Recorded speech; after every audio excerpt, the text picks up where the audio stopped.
This is Bloomberg Surveillance with Tom Keene and Paul Sweeney. Donald Trump needs a weak dollar. Have we achieved a soft landing? Has the Fed kind of done its job? With Lisa Mateo on markets. The economic calendar jam-packed today. And Michael Barr with news. Fears over a broader regional war in the Middle East. The best in economics, finance, investment, and international relations. This is Bloomberg Surveillance on Bloomberg Radio. Good morning, everyone. Tom Keene, Paul Sweeney, Michael Barr, Lisa Mateo. The year finally starts for real. I mean, it's like a real week, real year. Jobs report on Friday. Lots of economic data this week. Wow. Lots of data, but look at the dollar. Finally, we get a break from this ever stronger dollar. Yep, absolutely. We got the DXY index off just a little bit, about 1% here today, Tom. So a pullback in the dollar. And it's been, the calls have been, hey, if the Fed's cutting rates at a slower rate than a lot of our other trading partners, I guess that's bullish for the dollar. Do you sense a negativity out there? I saw Doug Cass out on tour. We got to get Doug Cass on. Eric, make a memo. We got to get Cass on to talk baseball, and I don't think we've had him on since Judge dropped that ball in center field. Yep. But there's a lot of angst out there in Mag 7, I noticed over the weekend. Well, look at this Torsten Slock from Apollo. What's just in my I inbox. The price-to-book ratio for the S&P 500 at all-time highs. Now, I don't typically value the market overall and price to book. I do that for more the financials, but boy, that looks interesting. I mean, that kind of got my attention. Key date, I just put it up, JPM Equity DES, Paul Sweeney. JP Morgan, January 15th, earnings. Okay. I'm sorry, that's where we're heading. Yep. We think we're heading. Of course, we got special coverage of the Carter funeral. David Gura and Anne-Marie Horton leading that and all this week. But really what I'm driving towards is the earnings season, I think, will be substantial. Bloomberg surveillance across the nation. We're brought to you by IBKR. With Interactive Brokers Forecast Trader, you can trade your views on key political, economic, and climate indicators. Visit ibkr.com/forecast and get started today.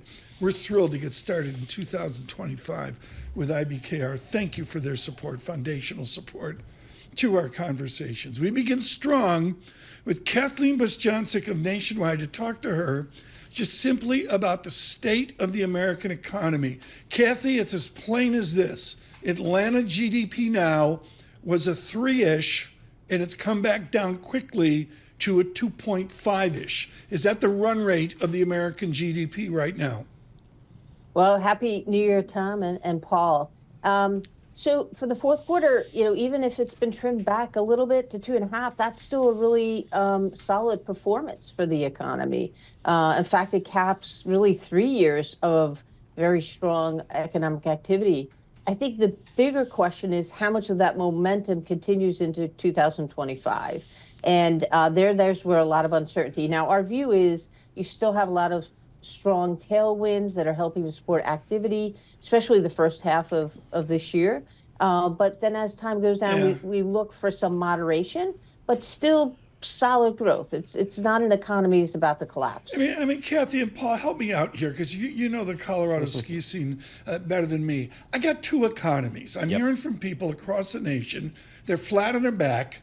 And then they got lines at Park City and Vail that are 3 miles long of people spending $300 a day. Can you imagine a fam of four? Yeah, oh my lift goodness. ticket at No. Vail? I don't know. I don't know. My father did it back in the day. Yeah, exactly. Kathy, I mean, it's two Americas, isn't it, in terms of consumption? It is, and it seems to be getting, even more disparate between those two Americas, right? So you see the lower income households really struggling, prices still high, interest rates are high. They were given increases in their credit limits during the pandemic because their savings looked better than it was, right, from the government transfers, and now they're defaulting on that. So they were really given too much credit, went above it. The upper income, as you said, they got a powerful wealth effect. We're coming off of 2 years of 20% plus gains in the equity market, plus home prices up over 50% since pre-pandemic. So that's a powerful turbocharger to spending for those households. Hey, Kathy, we're going to get a lot of labor market data this week. The JOLTS tomorrow, initial jobless claims Thursday, then Friday, of course, non-farm payrolls. What's your view of this U.S. labor market these days? I think very similar to the overall economy, because that's what's driving personal income growth, and that drives consumer spending. Even though we have the disparity between, the upper income and lower income, so what we're seeing, we think, is a moderation in demand for labor. New hires are not as plentiful, but companies aren't laying off workers. So this is jobless claims, continuing claims, probably stay very low. But we see a concentration in the non-cyclical sectors of the economy. That could be sustained and still keep the economy rolling, but it's not as good as if we were seeing, broader employment gains. So stepping back then, what does that mean for the consumer, do you think, in 2025? Will the consumer continue to be a driver of this economy? Oh, absolutely. It is the main locomotive. If the consumer falters, then the economy does at this point. There's no help from abroad. Europe is in worse shape. They're still struggling, Germany, and China's really very, very sluggish and disappointing growth there. So it comes down to the consumer. We think the consumer pulls it in a little bit, but continues to be pretty solid, maybe a little bit less than 2% growth. Over the weekend, I'm getting lots of productivity notes. Productivity's better. We're doing better. Is productivity assisting abroad America, or only the haves stuck in the Vail ski line? I mean, give us an update on Nationwide's productivity from productive Ohio. Well, productivity is a big focus for all companies. And it is picking up, Tom. And part of what we're wondering, is this just a cyclical pickup because growth has been so strong, or is it going to be sustained? I think probably a little bit of both. Some of it's cyclical, but some of it will be sustained. Certainly AI and other factors at play. Does it benefit the workers broad-based? Well, time will tell, but we have seen some pretty good wage growth right over the last couple of years. Wage growth at 4%. We'll get that data, average hourly earnings, on Friday. 4% before was worrisome, right? It wasn't consistent with 2% inflation. It is if productivity growth stays strong. And then everybody, hopefully corporations and workers, share in the productivity gains. Kathy, thank you for getting us started here on this busy first week, 2025. Kathleen Bashjancic is with Nationwide. This is just out, Paul, across the tape. Come on, we got Ives later. It's 7:03 on the Bloomberg, and they come out quick. I mean, Honey's killing it. Uber added to Wedbush Best Ideas list. That's 3 minutes after Uber's accelerated buyback pack announces $1.5 billion accelerated share repurchase. Nice. Accelerated share buyback. I mean, you think is it because of what Ives is wearing? I mean, is that? It could be. I mean, the stock's up 4%, Tom. I mean, here's a company. I'm just looking at the FA function, Tom, on the Bloomberg terminal. Uber's forecasted to have, by Wall Street analysts, $6 billion in free cash flow in 2024, $8 billion of free cash flow in 2025, and $10 billion of free cash flow in 2026. So they got the cash lying around, I guess. Do they have competition? Is Lyft ebbing away? I saw one zeitgeist thing this weekend. Apple or somebody would buy Lyft. I mean, maybe. Charles Schwab would. It's just amazing how they've diverged, right, Tom? I mean, Uber's become this monster company, $100 billion market cap, and Lyft has just kind of sat there and just missed it. And I didn't see that divergence happening. We welcome all of you across the nation. Your commute this morning, drive safe. Some of it's really serious. We're making jokes about, but I'm sorry, that ice and that black ice, this is west of Washington out to Kansas, I guess, is really, really dangerous. Be careful out there. Right now, from the Interactive Broker Studios, our Bloomberg Business Flash, Lisa Mateo. You got it. And the U.S. stock set for a second day of gains after ending the longest losing streak since April on Friday. So right now we have NASDAQ futures up 0.9%, 205 points. Dow futures up 0.3%, 140 points. S&P futures up 0.6%, or 41 points. We have the 2-year yield 4.26%, down 2 basis points. The yield on the 10-year 4.59%, and that is little change. The yield on the 30-year Treasury climbed to the highest level since November of 2023. We're now the 30-year at 4.81%, and that is little change. More eco data this week, including the monthly jobs report, also minutes from the Fed that investors will be keeping an eye on. Chip stocks, they're rallying. Strong earnings from Taiwan's Foxconn, that's a key assembler of NVIDIA, Apple products. Foxconn up nearly 1%. Then Nvidia's stock rose after Foxconn results. They're up more than 2%. Checking with shares of other semiconductor companies, rounding it out with Advanced Micro Devices up nearly 3%, Micron Technology up about 4%, and Broadcom up nearly 2%. That is your Bloomberg Business Flash. Paul and Tom. Oh yeah, the Detroit Lions blew 15-2. Holy Did you cow. notice that? Wow. Bark came in today. I What know. a trooper. Yeah, I mean, exactly. he had like 2 hours sleep. Yep, exactly. We say good morning to all of you. Good morning on YouTube. A gentleman came up to me. I was having a bowl of onion soup. You know, I miss Paris. So Yep. I'm having a bowl. You know, it's a cold day Yep. out and all that. And gentleman came up. He's burgundy very, maybe? very kind. Works on Global Wall Street. And he said they don't understand the YouTube thing. All the kids at his shop are watching YouTube. Yeah, absolutely. Just That's blown where it's away. at. That's where it's at. Subscribe to Bloomberg Podcasts. We are just dazzled by the growth. We look for a strong 2025. Thank you, Google, for all you're doing. Ray YouTube, thank you so much for helping there. And part of it is a reach of Charles Schwab. We are thrilled with us this morning. Kathy Jones joins us to give a first look at yield. I look at total return on bond funds since the bond market broke 3 years ago, whatever now, 2.5 years ago, and it ain't working. What's the value proposition in bonds versus buying the Paul Sweeney 2-year yield forever? Yeah, well, we did have positive returns last year in bonds. Nice. If you look at, you got to do better than that. Yeah, I know. But we did. The ag was up in most categories, except for very long-term bonds or international bonds had positive returns. And you know, the reason you buy bonds are for income, and right now they have income. Yeah. You buy them for capital preservation. Because barring You a want to default, get your money back. you can get your money back, and for that sort of certainty, right, and for diversification. So at some point sometime in the future, the stock market might go down, and generally bonds do pretty well in that environment.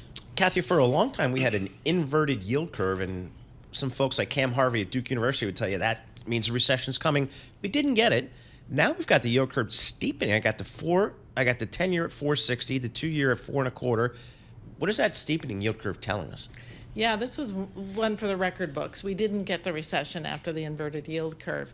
I think it's telling us two things. It's telling us, yes, the market still looks for the Fed to cut a couple of times at the short end, but the long end is reflecting all of the risks that we have for inflation and for policy that may prove to be inflationary down the road. So we're going back to a more normal, steeper yield curve, and I think that continues. So what am I doing in terms of credit here? Do I take credit risk here, or do I just be comfortable in my treasury market? Yeah, I think you can take some credit risk. We're cautious on overdoing it on credit, going too far down the spectrum, because we are starting to see defaults rise in the high yield market and the lower credit quality part of the market. But investment grade companies, you know, they have cash flow, they have strong earnings. Right. It's really hard to fight that. So we'd continue with the investment grade and, you know, in the intermediate duration category. The real yield, what does that indicate to you? The nominal yield, folks, I think it's, Paul, it's the beginning of the year. Like every jargon we use, we got to redefine it. Right. Even if it slows the show down to a Lisa Mateo crawl. We don't want to do that. But the real yield is the inflation-adjusted yield. There's different ways to measure it, but the answer is it's up and away. Does that impinge on Liz Ann Saunders' economy? Well, I think at some stage of the game, other asset classes may look at the positive real yield of, say, 2.5%, maybe moving up to 3%. Really? Are you? Well, we got to make some news here. Come on. Are you? Can I put that out on YouTube?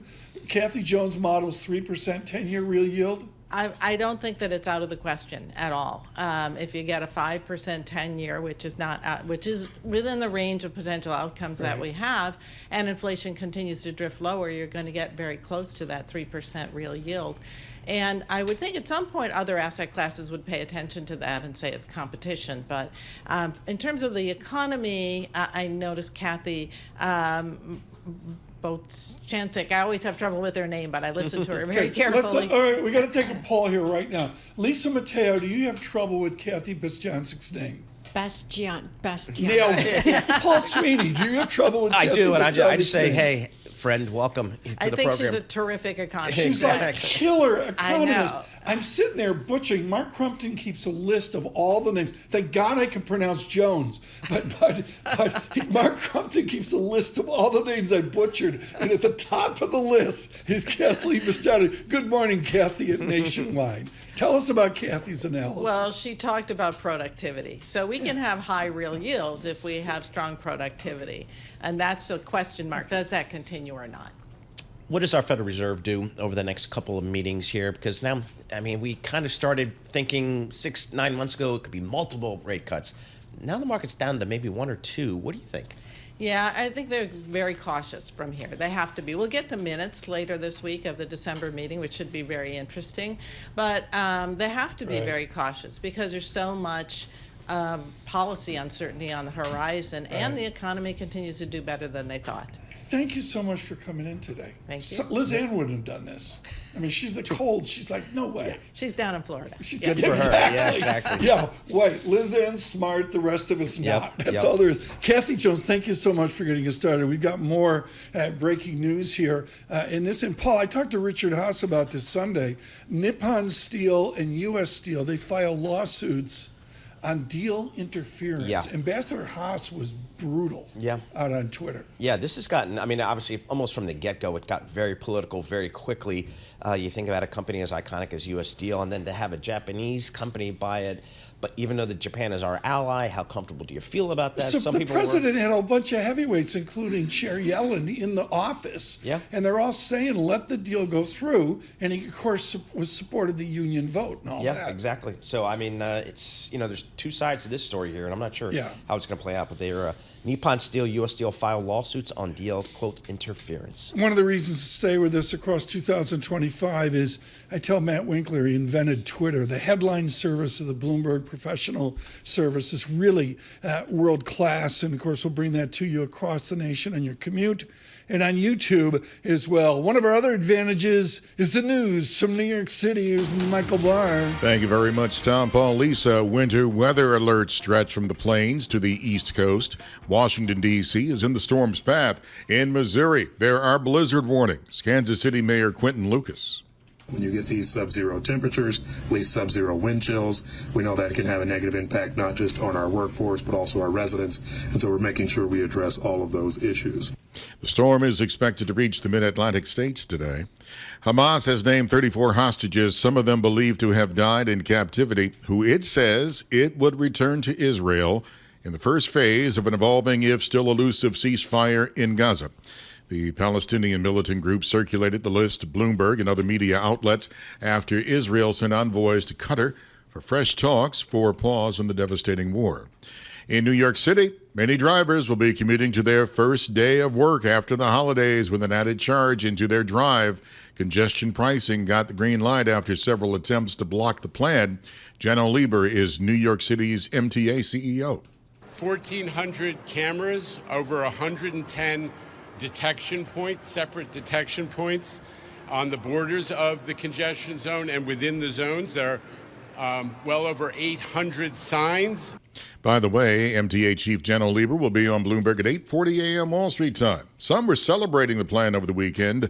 Others said it was a sad day for the working class in the city. These subway riders reacted to the tolls. I heard the chairman of the MTA said the point is like trying to make people make use of the subway. I think it's a great idea, for real. It'll be way more people in the trains, especially that the congestion prices are going up. It will impact all drivers across the city entering below 60th Street in Manhattan. Global news 24 hours a day, and whenever you want it with Bloomberg News Now. I'm Michael Barr, and this is Bloomberg Tom Paul. Okay, we got to do it. I talked to Barr's agent. You came in today. Okay, Sonic and Knuckles. And I'm sorry, it's really sort of cool. Is it old school football when they had two runners that dominant, like the Lions have two runners? Yeah, I love it. I mean, and there's no other team like this, right? This win, which was, and let's be honest, yes, they dominated the Vikings, and Jared Goff wasn't the sharpest, and they just dominated them still. There were several times when the Vikings were first in goal twice. 3 or 4. And they only generated 3 points. Yeah. So, I mean, I don't want to face them. But how do the people in Detroit, are they all in? Do they feel confident that you guys can go all the way, or they kind of have this bubble's got to burst? See, that now this is the Detroit attitude. A lot of us are all in, but we also know the Detroit Lions. Right. And I hate to sound like that, but it's like I'm scared because they're good. Have no clue.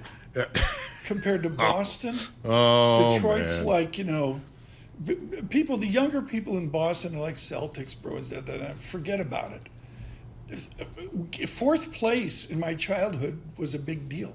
Yeah. No, I get it. It was painful. By the way, speaking of Boston, the New England Patriots, they fired Gerard Mayo after only one season because it was like a 4-13 season that they had. I don't know what they're doing up there. I mean, that was like 2 hours after the game ended. So I don't know. But there was a photo of the stadium. It looked like the Ted Lasso opening. Exactly. Seriously. Yeah. But they're going to go after this Vrabel guy. I think they're going to hook him. Right. Okay. Right. So. Okay. Michael Barth, thank you for coming in today. On behalf of Lisa Mateo, our interns, thank you so much for. Did you get any sleep at all? I got one eye open so you can see what happened. Okay. Michael Barth, thank you so much. Again, this 2025 across the nation on Apple CarPlay, Android Auto. In Boston, 92.9. In New York City, a congested New York City. Bloomberg 11 sailed right in this morning. Huge. Sailed right in this morning. People said they had an effect yesterday. Yeah. I don't buy it, but that's what they said. I know. Again, we just ripped right into the Janno Lieber with us in the 8 o'clock hour. Yep. We'll be for a lengthy interview. We're going to speak to him. Paul's got questions lined up. Do we have to medicate Tucker? Yeah. I don't think Tucker's going to. No, he's not going to be. He's not going to take involved part in this. We'll have to see as well. We look at equities, bonds, currencies, commodities, dollar pausing here on the recent dollar surge, although yen 157.17. Critically for global Wall Street, renminbi with a jump condition 2 days in a row, and we're out to 7.32 yuan. I know that's Greek to you, but guess what, folks? For global Wall Street, weaker Chinese currency is a huge, huge deal. Futures up 41, Dow futures up 130, NASDAQ up a stick right now, 1%, and the VIX 16.52. From New York City, again, across the nation and on YouTube, subscribe to Bloomberg Podcasts. This is Bloomberg Surveillance.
Markets, headlines, and breaking news 24 hours a day at Bloomberg.com, Bloomberg Television, and the Bloomberg Business app. This is a Bloomberg Business Flash. From the the Bloomberg Interactive Broker Studio, I'm Lisa Mateo. We've got tech stocks leading the equity gains this morning. A big part of that, Microsoft. It unveiled a spending plan, showed sustained demand for artificial intelligence. It plans to spend $80 billion on data centers. We have Microsoft shares up nearly 1%. NASDAQ futures leading the charge, up 1%. 214 points. Dow futures up 0.3%, 148 points. And S&P futures up 0.7%, or 43 points. The two-year yield, 2.56%, down 2 basis points. The yield on the 10-year, 4.59%, and that is little change. Over to commodities, we have spot gold higher at $2,642 an ounce.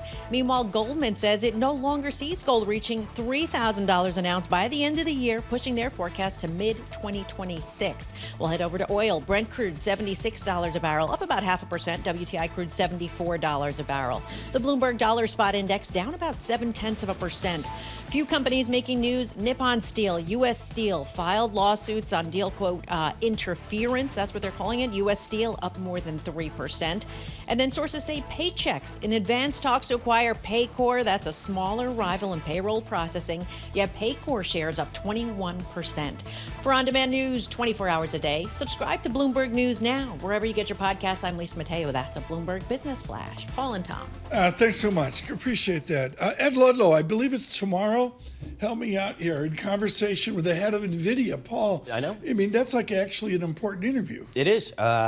CES starts tomorrow out in Las Have Vegas. you been? I have. I've never been. It's fantastic. I hear it's well, I mean, mental. it's fantastic for the first 1 or 2 or 3 times. Then you're like, it's just overwhelming. It's so big. It's like ginormous. It's ginormous, and Yeah. you can't get a cab, and you can wait in lines and all that kind of stuff. But anyway, that starts tomorrow, and that's huge. And of course, it's all about AI.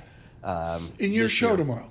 Yes. The and Alex Steele Hour. Exactly. Yeah. So we got Ed Ludlow coming off the sidelines to interview the. And we got Dan Ives to do. It'll be our Today, first yep. question to Mr. Ives this morning. He's scheduled to be with us on Apple and the rest, and we'll beat him to death on NVIDIA as well. Okay, 1.2 million domestic gross. International, I don't think there's any zeros. It's 5,576.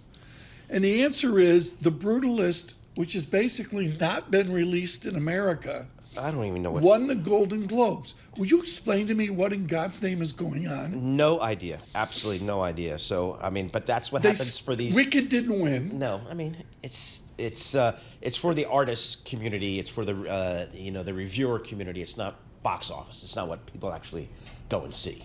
I love Demi Moore. She finally won. What did she win? Demi Moore. She's the in The Substance. No, The Substance. The It's Substance. a different one. Oh, okay. So she had this incredible speech where she talked about it and just how long it took her, over 45 years, to finally get recognized by something like that. So well, good I for thought her. that was a I'm big a big standout. Demi. It's Demi. Demi. Demi Yes, Moore. Demi I'm Moore. a big fan. Yeah. All right. Good for her. Who was she married to? Well, she was married to she Ashton Kutcher. Was married to Bruce Willis. Bruce Willis.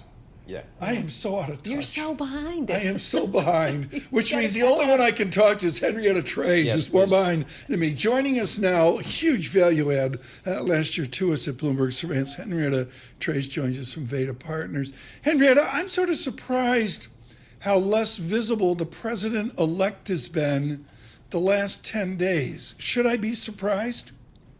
I don't know. I don't feel that way. So I'm surprised to hear you say that. I feel like he's been very visible, at least in terms of having an impact on what House members are thinking, the strategy behind a reconciliation bill, of course, comments about tariffs, the nominations, but maybe I'm too deep in it to be where you are.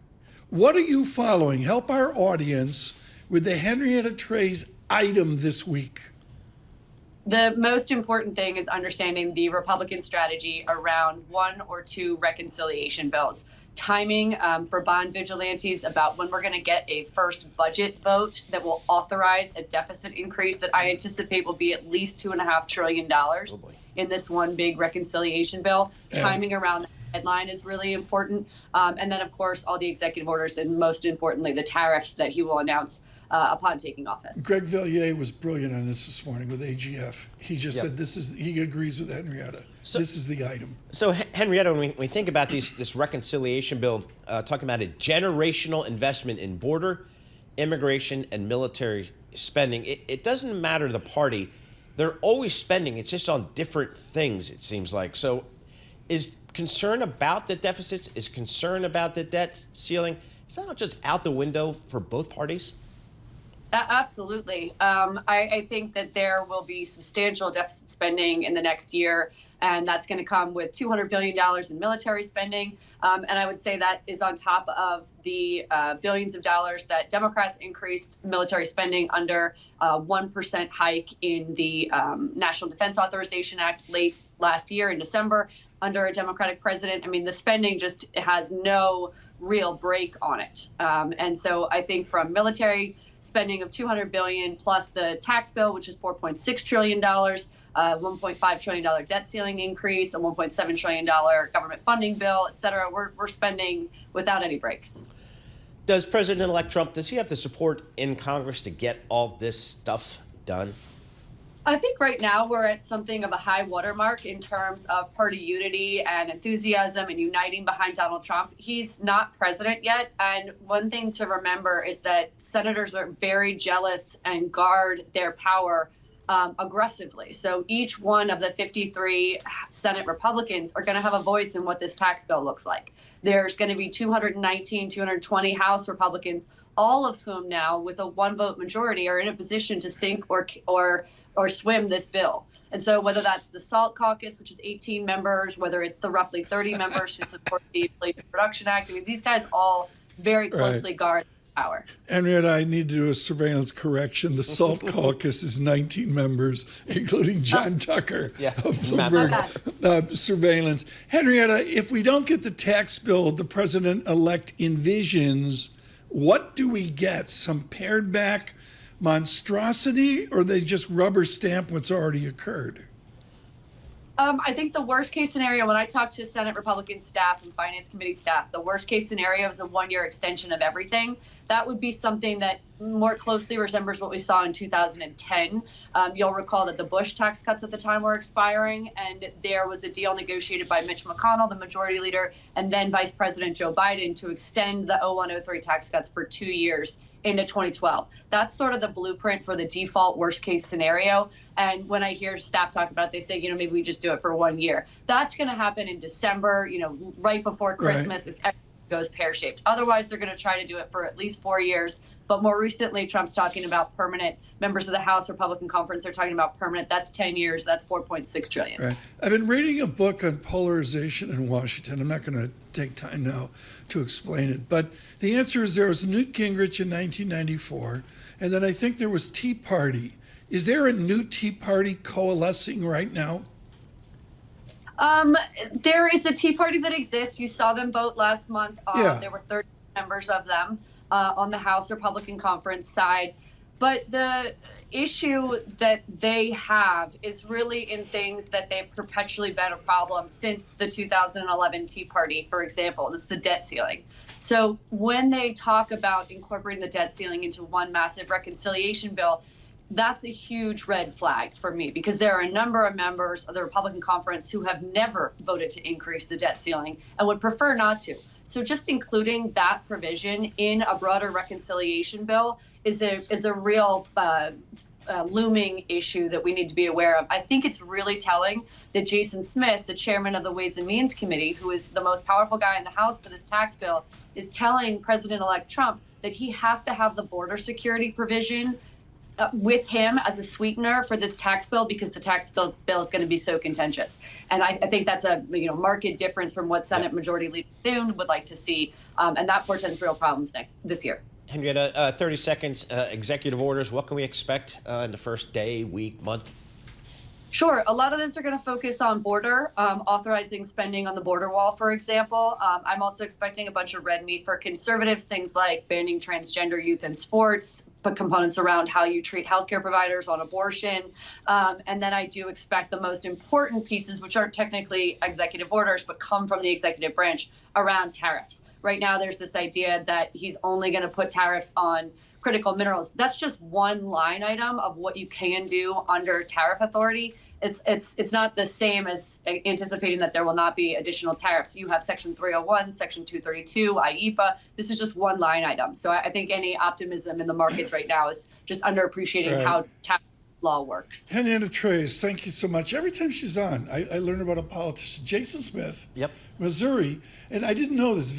Jason Smith is Vet Bill's favorite politician. Really? He's from a dog breeder family. Dog breeder family. Yeah, and they do like legislation on dog safety. And that Vet Bill was wearing a campaign badge. On his collar, and Jason Smith. We got to get to know that name. The 8th District of Missouri. And chairman of the House Ways and Means. That's a big job. Committee. It is. Yeah. I'm learning every time Henrietta Trace is on. It's like a clinic. I know. Good morning, Henrietta Trace, and thank you so much for joining. Futures advance up 43. NASDAQ up a stick, 1%. The VIX 16.47. Paul Sweeney and Tom Keene, you have to stay with us. A lot of good guests. Dan Ives coming up. Janno Lieber as well. Bloomberg Surveillance.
Markets, headlines, and breaking news 24 hours a day at Bloomberg.com, Bloomberg Television, and the Bloomberg Business app. This is a Bloomberg Business Flash. From the Bloomberg Interactive Broker Studio, I'm Lisa Mateo. We have futures pointing to a higher open after stock snapped a 5-day losing streak on Friday. Now, a new MLive poll survey, it says U.S. stocks, the dollar, they'll be the biggest beneficiaries of American economic growth, set to be boosted by President-elect Donald Trump's policies. Check it out. Head to MLIV on the terminal to find out more about that. We go to NASDAQ futures up 0.9%, 211 points. Dow futures up 0.3%, 156 points.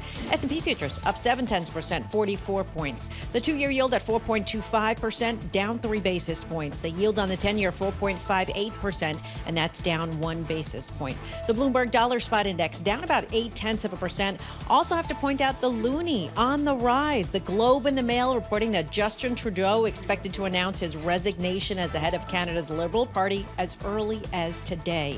Few companies making news. UPS building a healthcare empire to offset its stagnating revenue of the package delivery business. It has a goal to double its $10 billion healthcare revenue by 2026. And sources say Italy in talks with SpaceX over a more than $1.5 billion deal to provide encrypted telecoms. And finally, Bloomberg reporting Disney and Fubo TV could be nearing a deal to combine their on-live TV business. Well, stay tuned for that. That's a Bloomberg Business Flash. Paul and Tom. Lisa, thanks so much. Greatly appreciated. We're doing a new thing this year. The depth of talent at Bloomberg is overwhelming. You have to live it to appreciate, on a global basis, knowledge that we have. And at the back end of the hour, we're really going to emphasize people like Kriti Gupta. The Canadian story is so important this morning to America that we thought we'd get her on earlier. And with us, do we have a friend with us, Kriti? For those of you on radio, what's the name of the beast, Kriti? We've got a friend. His name's Harvey. His middle name is George Clooney. His last name's Gupta, like mine. I could see it, yeah. Yeah, that's very good. Just be sure the rabies shot was had. Okay. Kriti, thank you so much for showing us Harvey. Let's talk here about Canada. I thought Charlemagne, the Economist, did just a phenomenal job this weekend of the elegance of Canada with Quebec. Boy, the Paris and France will love that. And also Canada is a Commonwealth nation for King Charles III. Boy, Britain will love that. What's the ability of Canada in the Trudeau mess to join the EU? I don't know if it'll join the EU. I think there's an ocean getting in the way, admittedly. But it's a lot of the same issues, frankly, to your point, that you're seeing in France and Germany, even here in the UK. I mean, yes, an ocean separates Canada from the headquarters, if you will, of the Commonwealth. But it's a lot of the same issues. And I think that's kind of Justin Trudeau's problem here. You're talking about an anti-immigration stance. You're talking about tariffs at the whim of Donald Trump and in just a couple of days he becomes inaugurated. And now you're talking about the approach on how to deal with those potential tariffs. That seems to be the straw that broke the camel's back when it comes to the internal politics of Canada. Right. Now, the news here, Critty, which you're more up to speed on than I, is the Globe and Mail in Toronto is suggesting a resignation by the Prime Minister this week. Is that true? I mean, I don't know if it's true, but it's certainly making the rounds. And this is, of course, coming, by the way, in the context of another resignation. Chrystia Freeland, who was the finance minister, basically, of Justin Trudeau, just resigned over, again, the approach towards tariffs and what that actually includes. And we know that Justin Trudeau has been taking kind of some flack from both the left and the right constituents of Canadian politics as well. That centrist playbook isn't working. And Tom, it's something we do right here in Europe. And he's been doing this, I think, Paul, for 12 years. Yeah, he's been, you know, could you imagine an American president for 12 years? Exactly. I don't, you know. Hey, Critty, over here in the U.S., this Nippon Steel, U.S. Steel thing is kind of getting a lot of play. You know, now we've got the Nippon and U.S. Steel saying that they are going to sue to kind of block any interference there. What's the feeling over there in European markets? Are people paying any attention to this? Well, I certainly am, trying to get everyone else to as well. And this is such a great case study of what I think you're going to see with a lot of different companies here. This idea that you are now trying to basically, in this America First agenda, trying to navigate what investment in the United States actually looks like. And I think for a lot of the global audience, when people looked at Nippon Steel and this kind of acquisition bid that was going to rescue the country, or the company, by the way, that was the first billion-dollar company in the world. They funded and helped supply the steel in the war effort in Europe. They built the skyscrapers, the bridges of the United States. It was a no-brainer that Nippon Steel would come in and kind of infuse some cash into a company that needed it. A Japanese company was never on the kind of America First enemies list. And that's kind of the comparisons that are now being made. It brings up a question that Janet Yellen, by the way, herself raised, according to reports in the Washington Post, of what that means in terms of foreign direct investment into the United States. And now everyone has to think that way. And now, folks, we did not have Critty Gupta on for Canada or for Nippon Steel. Critty, you're one of the only 7 people on the planet that have enjoyed New York City congestion and also the uncongested streets of London. You've lived it. Do you think, Critty Gupta, that a congestion tax can get it done for Janno Lieber in New York City? I mean, I kind of wish that the taxis were a little bit more efficient. That would be more my wish. If you're going to have a congestion tax, then you should be able to get a taxi and pay a fair amount to get to the airport or get downtown in a jiffy. And we're not quite there yet. So I kind of feel like there'll be some pushback on that and maybe a little less traffic to New York. This might just be a little bit of a shot in the foot. We'll see. Thanks so much. Carvey and Critty, thank you so much. Critty Gupta with us from London today on those topics. Look for her early in the New York morning. It's like disgusting. It's like 3 a.m. Yeah, but it's 2 a.m. our time. Yeah, she's over in London. She's Only fine. Barr sees that. No, I mean, nobody else is watching except Michael Barr. We say good morning. Futures up 46. A VIX 16.43. Sweeney glued to the 2-year. I mean, Paul, you pull the trigger at 4.25%. It feels like it. Why not? I mean, this is the U.S. government. I think they're going to pay me back. Did you see Chinese yields today? Yeah. They went down even further. Yeah. Not a lot, but nevertheless, the trend is real still concern out there about in China. place there. Continue. We say good morning to all of you. Marty, thank you so much for emailing in. Marty says good morning on YouTube as well. With our news in New York City, Michael Barr. Thank you very much, Tom, Paul, Lisa. A massive winter storm system set to slam the East Coast today after blowing through the Great Plains over the weekend. Cincinnati slammed by record snowfall, stranding vehicles for more than 7 hours after a cluster of semis got stuck in the snow. In Kansas, officials are advising against non-emergency travel and urging residents to stay home. New York City is expecting a dusting today, but snow is piling up in Washington, D.C., shutting down federal offices and schools It comes as the nation's capital is bracing for a number of high-security events this week. Metropolitan Police Department Chief Pamela Smith says they don't expect protection to be impacted by the weather. We will support the federal government in all of their efforts. Events include the funeral for former President Jimmy Carter and the election certification at the U.S. Capitol. It is the first full workday where the New York City congestion pricing program takes effect. We get the story from Bloomberg's John Tucker. 1,400 cameras and Easy Pass detectors on gantries across the city were activated over the weekend. For drivers, this woman's reaction was typical. I am extremely disturbed by congestion pricing because it adds more to my already tight budget. MTA Chairman Janno Lieber and his team were celebrating. We're doing something that's about cleaner air and safer streets and less traffic and better transit. Passenger cars with an Easy Pass will pay $9 once a day to enter the tolled area below 60th Street in Manhattan during peak hours. The MTA will use the revenue to extend the 2nd Avenue subway to Harlem, modernize train signals, and make more stations accessible.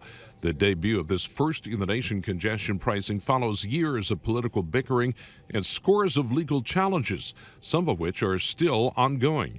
In New York, I'm John Tucker, Bloomberg Radio. And MTA Chief Janno Lieber will be on Bloomberg at 8:40 a.m. Wall Street time. Finally, at the Golden Globes last night, The Brutalist won for Best Drama. Amelia Perez won for Best Musical or Comedy. Global news 24 hours a day and whenever you want it with Bloomberg News Now. I'm Michael Barr, and this is Bloomberg. Tom Paul, Lisa. Good morning across the nation. This has really riveted the city here. Good morning on Bloomberg 1130, the tri-state area as well. Marty emails in. He watches YouTube. He watches YouTube in his car. I don't know how he does that. Ooh. Marty emails in and says nobody looks at their Easy Pass bill. So true. No, I mean, it just clicks off in your credit card. I mean, I go zipping up and down the Parkway. Am I right? 16 days times 9 is $144. Yep. Yeah. So you're going to have $144. Paul, Boom. you say nobody looks at it. It's like the Apple thing you get. Exactly. Really, nobody looks. But you're going to see it, though. I mean, that's going to be a big number for people that, need to come in for whatever reason, need to drive into the city every day. Like small business owners, I don't know. It's going to be tough. We'll have to see. It's a tax. From New York City, stay with us. Dan Ives coming up later. This is Bloomberg Surveillance. Good morning.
Markets, headlines, and breaking news 24 hours a day at Bloomberg.com, Bloomberg Television, and the Bloomberg Business app. This is a Bloomberg Business Flash.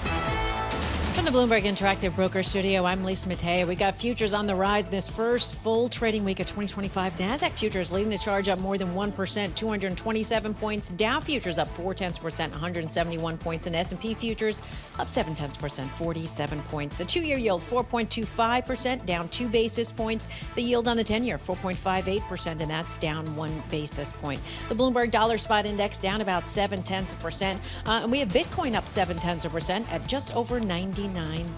That is a Bloomberg Business Flash. Now a look at the front pages. What's making news around the world? Your daily roundup of today's headlines from major publications. Your daily look at the front page is the Lisa Mateo Moment, brought to you by Interactive Brokers. Trade over 10,000 U.S. stocks and ETFs, U.S. equity index options, U.S. treasuries, and more on your timetable. Learn more at ibkr.com/arrange. around the clock. Lisa, what do you have? Okay, this is a new Wall Street Journal analysis of test scores. This is really interesting. It shows girls have lost ground in reading, math, and science, and people are really concerned about it. This is since 2019. Test scores have dropped sharply. They're calling that the pandemic learning loss. Boys' scores have also dropped, but the girls' decline is worse. So the reason why they're saying it is because a rise in behavior patterns during the pandemic, it forced teachers to pay more attention to the boys because they tended to act out more in class. And then during and after the pandemic, a lot of the girls took on those caregiving household responsibilities, so it took their focus away from school. So I just thought it was a pretty interesting. I mean, it's going to be years. Yeah. Years. That yes. Sure.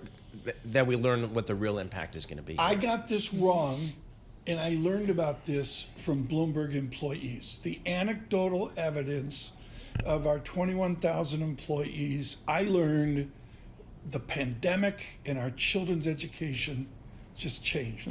That's all there is to it. What else do you have? I can totally see it. The gambling industry is using a lot of artificial intelligence to get more money from Americans. So some of the ways they're doing it, startups, they're profiling gamblers. So they're feeding them content, games personalized to what they like, convincing them to stay longer, make bigger bets. They're using these large language models to generate a lot of things, automated summaries. And then even you get to the physical casinos using AI because they're using machine learning to optimize where they place the slot machines, because even that kind of matters. It does. I mean, you're walking in and out of a casino floor, slot machines. For every ingress and egress, I learned that from doing casino investing. What do you think AI will do to this surge in NFL football, which is a surge in betting? Yeah. I mean, they got to be using it to learn every single thing you need to do to win money on the Patriots because you knew they were going to beat the Bills. Yep. And one tangible, practical implementation of AI is advertising, because they can figure out, better target who you are and what you want and what ads will work for you. That's happening today from Google and Facebook. Lisa Mateo, thank you so much. Great to have that for us here. The newspapers with Lisa Mateo. We'll do much more of this into the week and into today as well. We haven't talked about the elephant in the room, which is there's a lot of gloom out there. 5-6 days in a row down.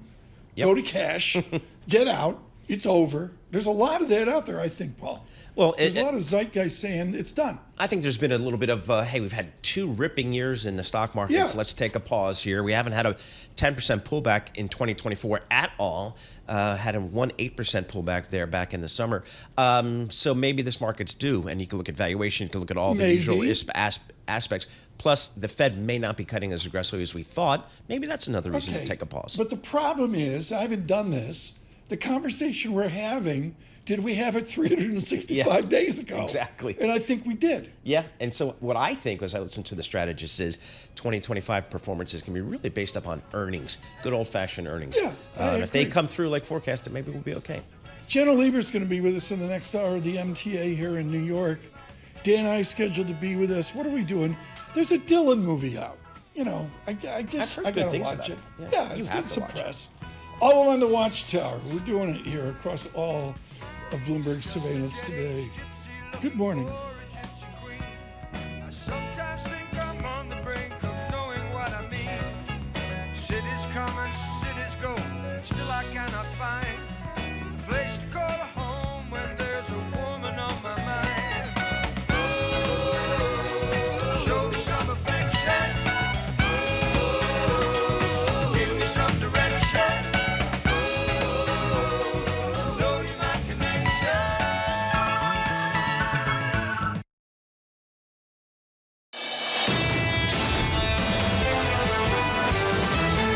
This is Bloomberg Surveillance with Tom Keene and Paul Sweeney. What do you say to people scared stiff in cash? We've got an administration, presumably, that will be pro-business, lower taxes. With Lisa Mateo on markets. AI affecting demand for cloud computing. And Michael Barr with news. U.S. Secretary of State discussed the conflict in Gaza. The best in economics, finance, investment, and international relations. This is Bloomberg Surveillance on Bloomberg Radio.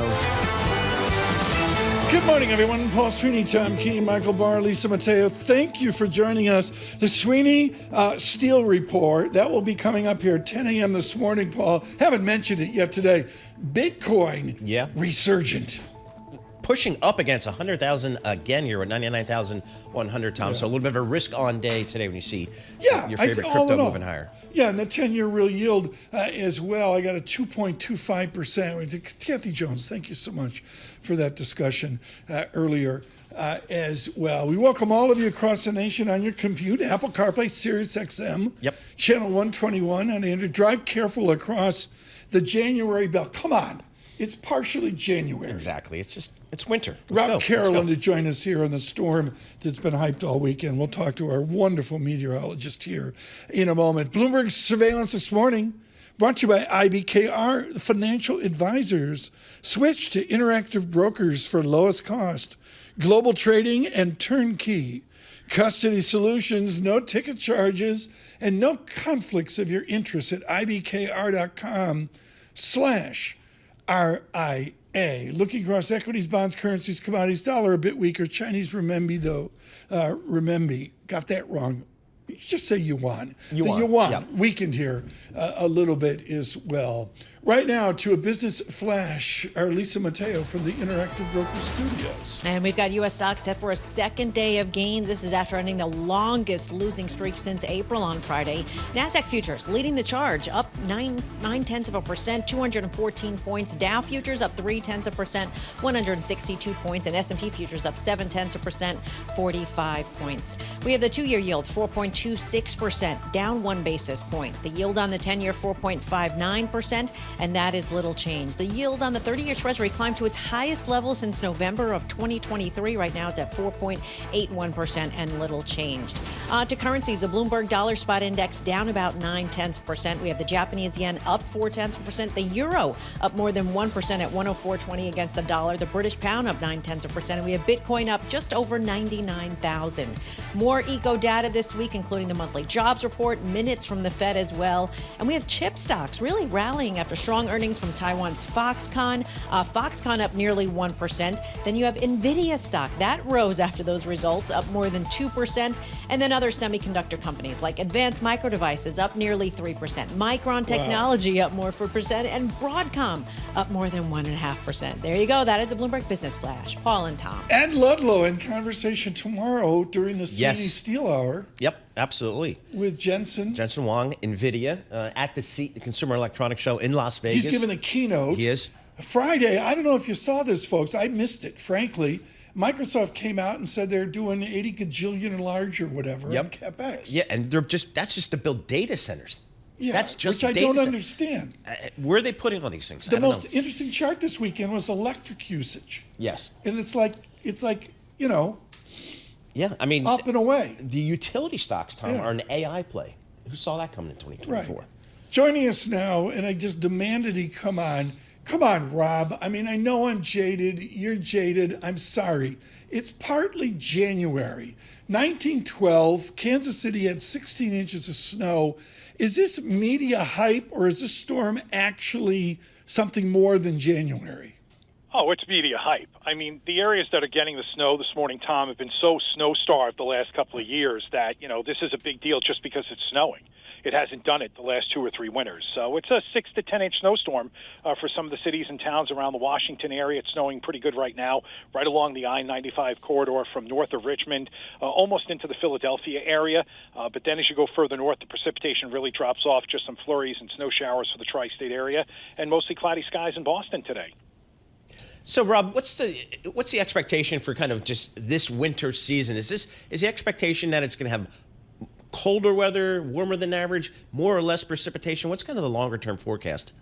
Well, Paul, the original forecast was for the winter, at least along the eastern United States, to run a little warmer than normal. We actually have been bucking that trend. Everything's been driven by the polar vortex, which has been expanding and contracting at a very rapid rate since the beginning of November, and that's what's been driving the pattern. It looks like much of the country east of the Rockies for January will see below normal temperatures. Now, once we get beyond the 21st, some of that cold weather may start to shift out west, but it is certainly looking like a January that's going to have plenty of cold air across much of the country. So I'm looking at, we got a wall of TVs here, folks. You got the best radio studio in the country.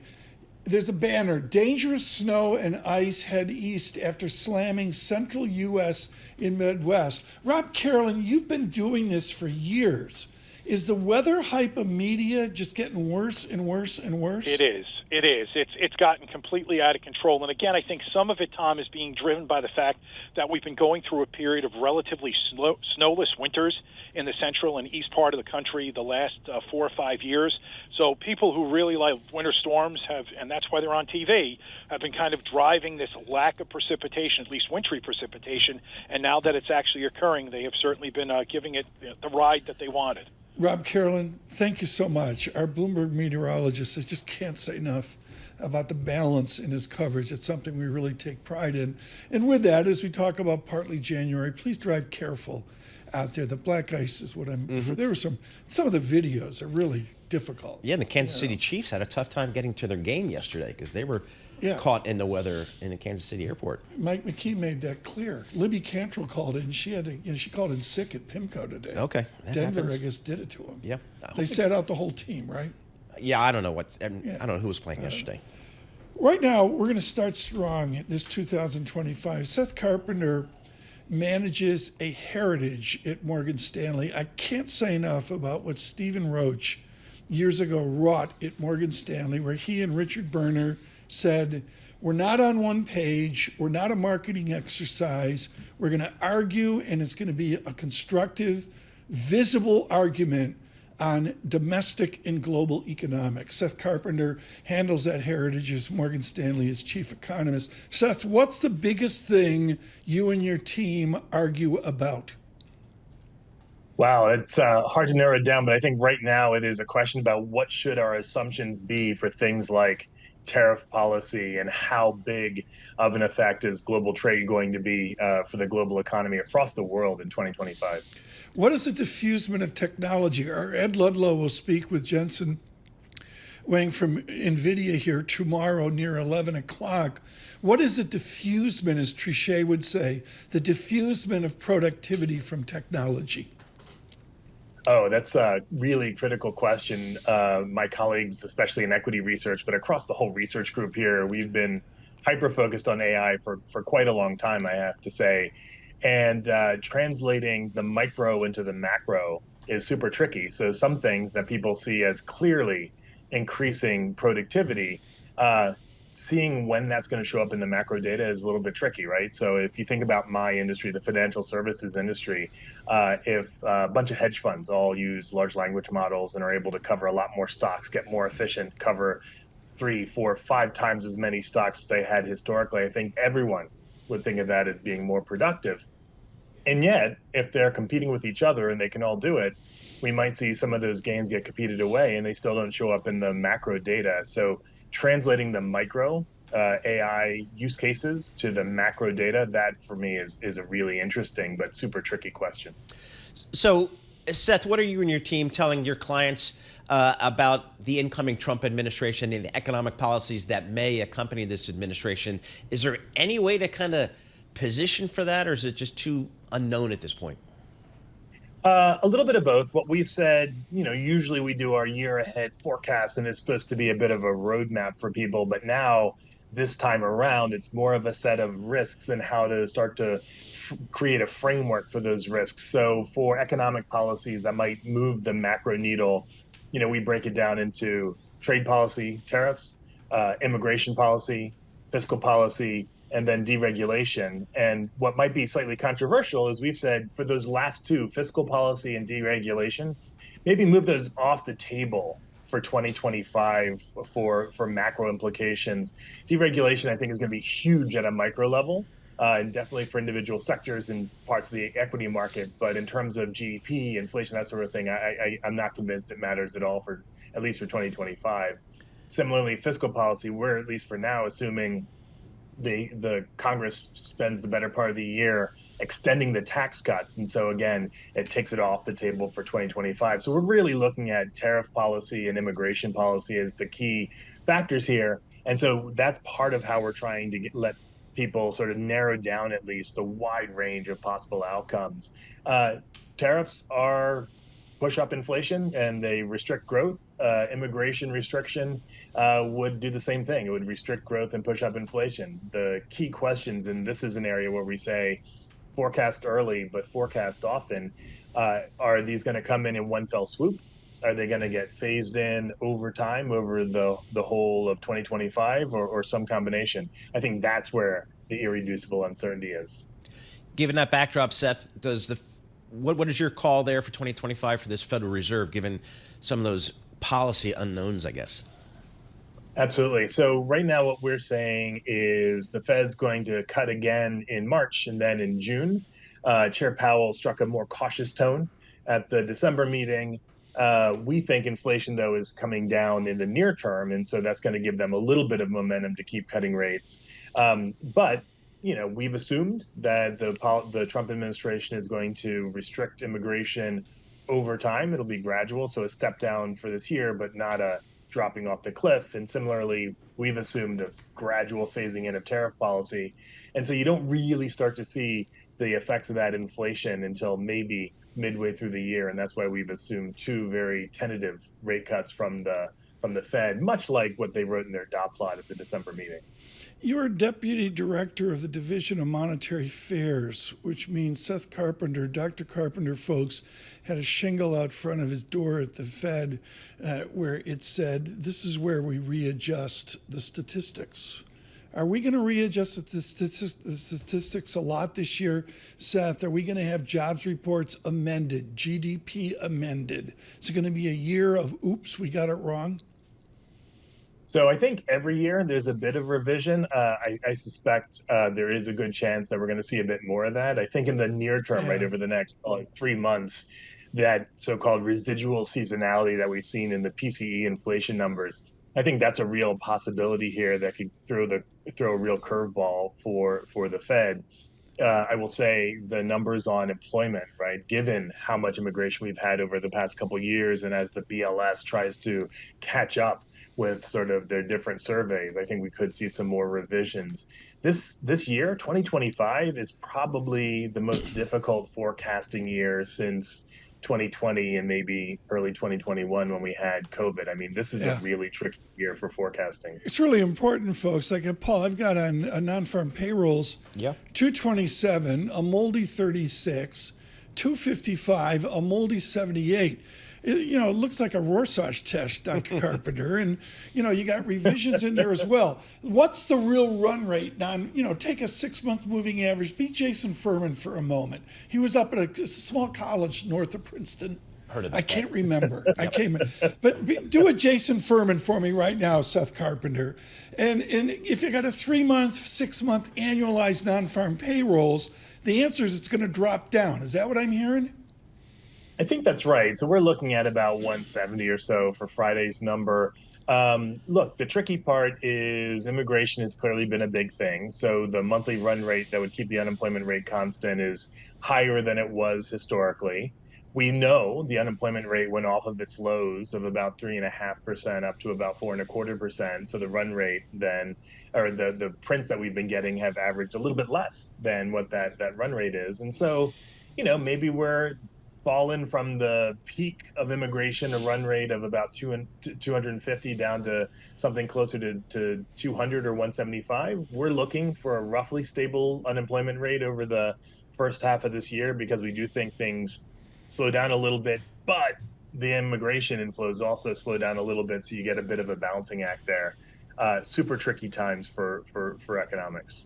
What has been the Morgan Stanley call, your call, about immigration and its impact on the labor market? Because it seems like no matter how many people come in, this economy absorbs them. They get jobs. They start paying their FICA and whatever. How has that really impacted? Do we have a good feel for that over the last several years? Yeah, I mean, I think there's a lot of uncertainty, but I think a few things are pretty clear. One, there's been a big increase in labor supply from immigration, and that's part of how we were able to get 3% growth or a little bit more in 2023, close to 3% growth again in 2024, and yet inflation kept coming down. So this positive supply shock, I think, is undeniably there. There's got to be a demand component to it as well. And so all of that means part of the strong growth and yet falling inflation is part and parcel to this immigration surge. So a restriction of that, especially if you talk to the folks, for instance, down at Brookings, they would say, really good chance we get net immigration at 0 or even negative this year. That's a huge adverse shock to growth. Seth, tell us about the dollar dynamics. I've got a 2-day jump condition here and a managed Chinese renminbi. Resilient dollar as well. What is the distinction within 6, 7, 8 pages of foreign exchange analysis on the dollar? What's the paragraph that matters? I think the paragraph that matters, to come back to one of the uncertainties I was going to say that I was talking about before, is what did tariffs do to the dollar, to currencies, and to global growth? So part of our view has been, the dollar rallied going into the election. There's been some dollar strength. Is that overdone? Well, now we're seeing a little bit maybe more of a hawkish Fed, but I still think the market is wrestling back and forth with what tariffs are we going to see. Just the movement overnight and this morning after the news reports in the Washington Post about maybe a narrowing in the scope of some of the tariff policies coming out of the administration. I think that's the real question there, is how much do the tariffs slow U.S. growth versus how much do they slow growth in the rest of the world? Seth, I got to make some news. Has Mr. Percent called you this? Is Mr. Percent Treasury designate? Has he dialed 1-800-Carpenter and said, come on board? He has not. He has not. I'm always happy to take calls, though, from any public servant, because after my 20 years in Washington, D.C., I think the best thing folks in markets can do is to give an unvarnished, honest opinion of what's going on so that the policymakers can make the best decision. There you go. I'm sure he's listening. Seth Carpenter, thank you so much. Get out the moving van. Seth Carpenter with Morgan Stanley, their chief economist, and again, public service to the nation with the Federal Reserve and Treasury as well. Futures up 44. The Sweeney yield 4.25% on a 2-year yield. With our news in New York City, Michael Barr. Tom, Paul, Lisa, a disruptive winter storm along with plunging temperatures are stirring up dangerous conditions across the U.S. central and southern states all the way to the East Coast. New York City will get a dusting, but in Missouri, there are blizzard warnings. Kansas City Mayor Quentin Lucas has already dispatched several teams to treat the roads and keep the city up and running during the deep freeze. We have several hundred trucks that are out on the streets, up to 300, that are addressing issues right now. But as we know, it continues to snow heavily, and so this will be an operation that we expect to continue for several days. Meanwhile, Washington, D.C. is also facing the snowstorm and has a busy week, including the funeral for former President Jimmy Carter, and Congress planning to convene today to certify the 2024 election results for President-elect Donald Trump. President Biden will be in New Orleans days after the New Year's Day attack that killed 14 people along with the attacker on Bourbon Street. Bloomberg's Amy Morris has more from Washington. The White House says Biden's visit will come before the president's previously planned trip to Los Angeles. The assault, in which an Army veteran drove a truck into a crowd of revelers on Bourbon Street in the earliest hours of New Year's Day, also left more than 30 people injured. Biden, who offered condolences to the families of the victims, says he has directed authorities to accelerate their investigations into the attack in New Orleans and the one in Las Vegas, in which a Tesla Cybertruck exploded outside the Trump Hotel. In Washington, Amy Morris, Bloomberg Radio. President Joe Biden is blocking offshore oil and gas development in over 625 million acres of U.S. coastal waters, citing environmental and health risks. The action has been met with criticism from the oil industry and Trump's transition team, who argue that it will lead to higher gas prices and undermine domestic energy production. Global news 24 hours a day and whenever you want it with Bloomberg News Now. I'm Michael Barr. This is Bloomberg. Tom Paul, Lisa. Michael Barr, thanks so much. Duke over SMU, and I noticed, I don't know what I'm talking about. Paul Sweeney, SMU is now an ACC team. I did not know. Is basketball as screwed up as college football? Exact same. It's no different. It's just ridiculous. Everybody's in one conference. Exactly. Now. Everybody's in one conference, so we don't know who's going. But so we're going out to the West Coast 4 or 5 times a year now. So that's how it works. But and anyway, they're in the conference with Duke. Yes, exactly. And but Maryland's not. They're in the Big Ten. Do you predict this will change March Madness? Probably. I mean, we're still going to get the top 64, 68 teams, and they're going to do it better than football. They'll duke it out. Yeah, so we'll see. But the Duke basketball team's for real this year. Feb 1, UNC Yep. Duke. You going to be there? I am not, but I'll be watching. Okay, you'll be watching. I'll be No question watching. about that. My word. So yeah, Duke is for real this year. Watch out. Yeah, they're number Cooper 4 in the Flag. nation as we are there. Thank you, Ari. 8 straight wins. Sounds like there the you go. Detroit Lions. It's Mhm. too much. Futures up 44. We say good morning.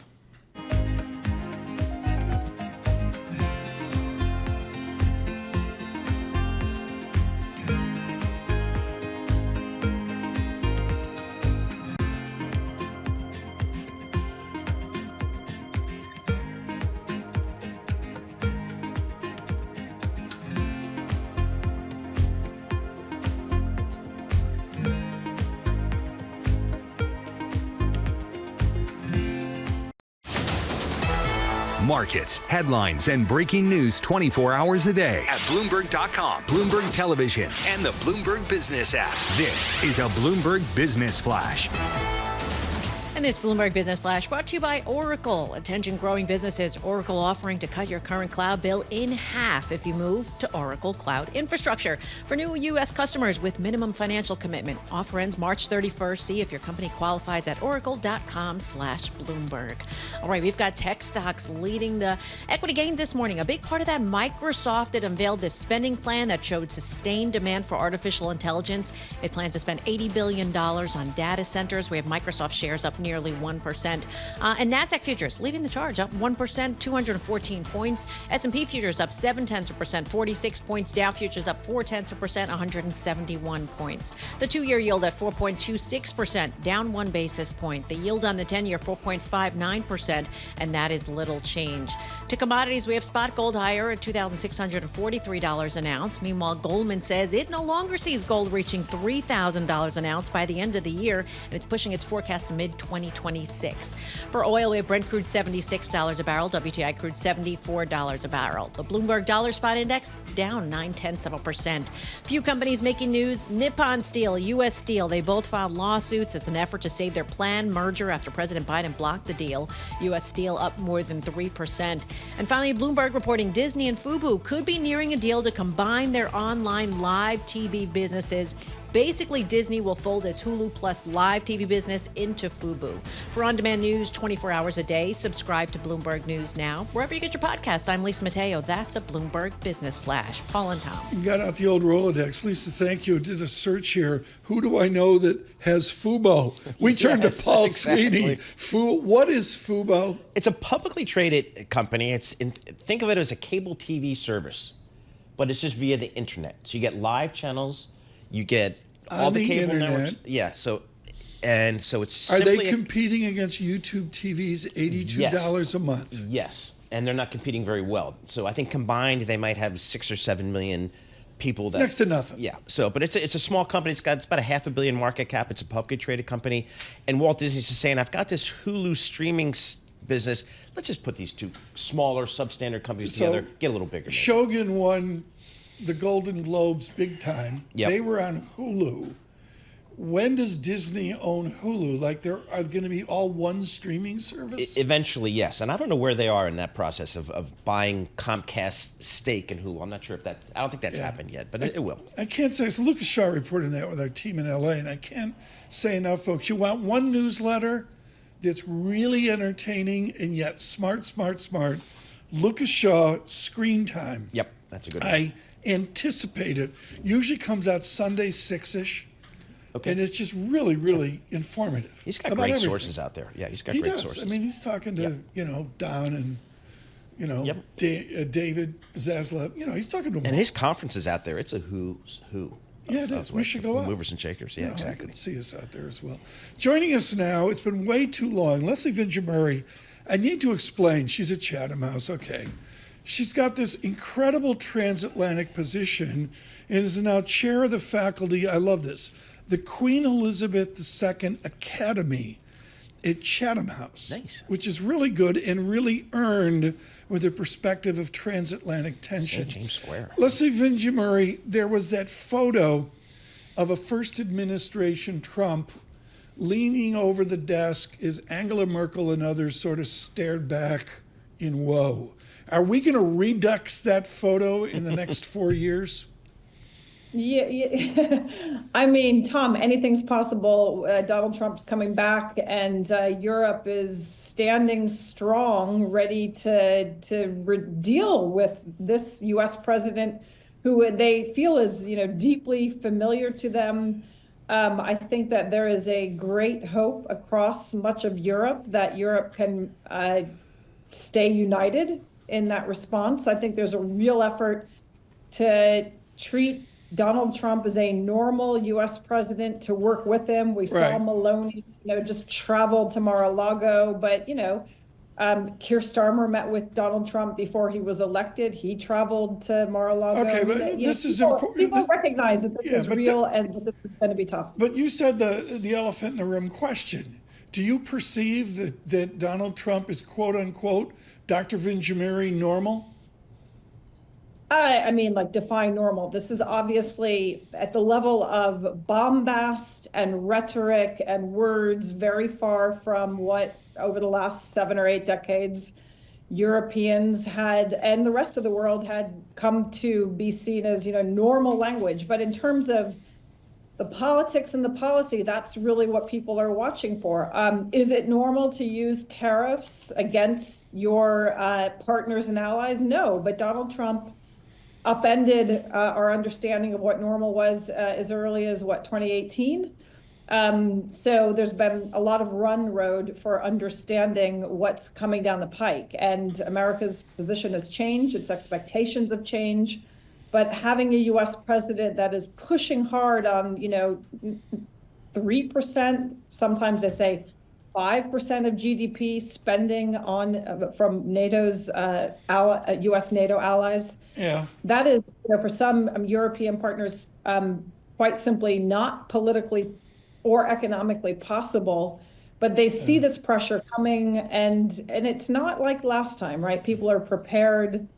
They've been watching the signals, and its own domestic challenges. Paul, this is the key thing is, and I keep saying this, we're 8 years on, the president-elect is older, and it's not like last time, as Dr. Vinjamiri talks. Exactly. What do you expect, or what do the folks in Europe expect from the first 100 days, which are typically a key period of time for any new administration?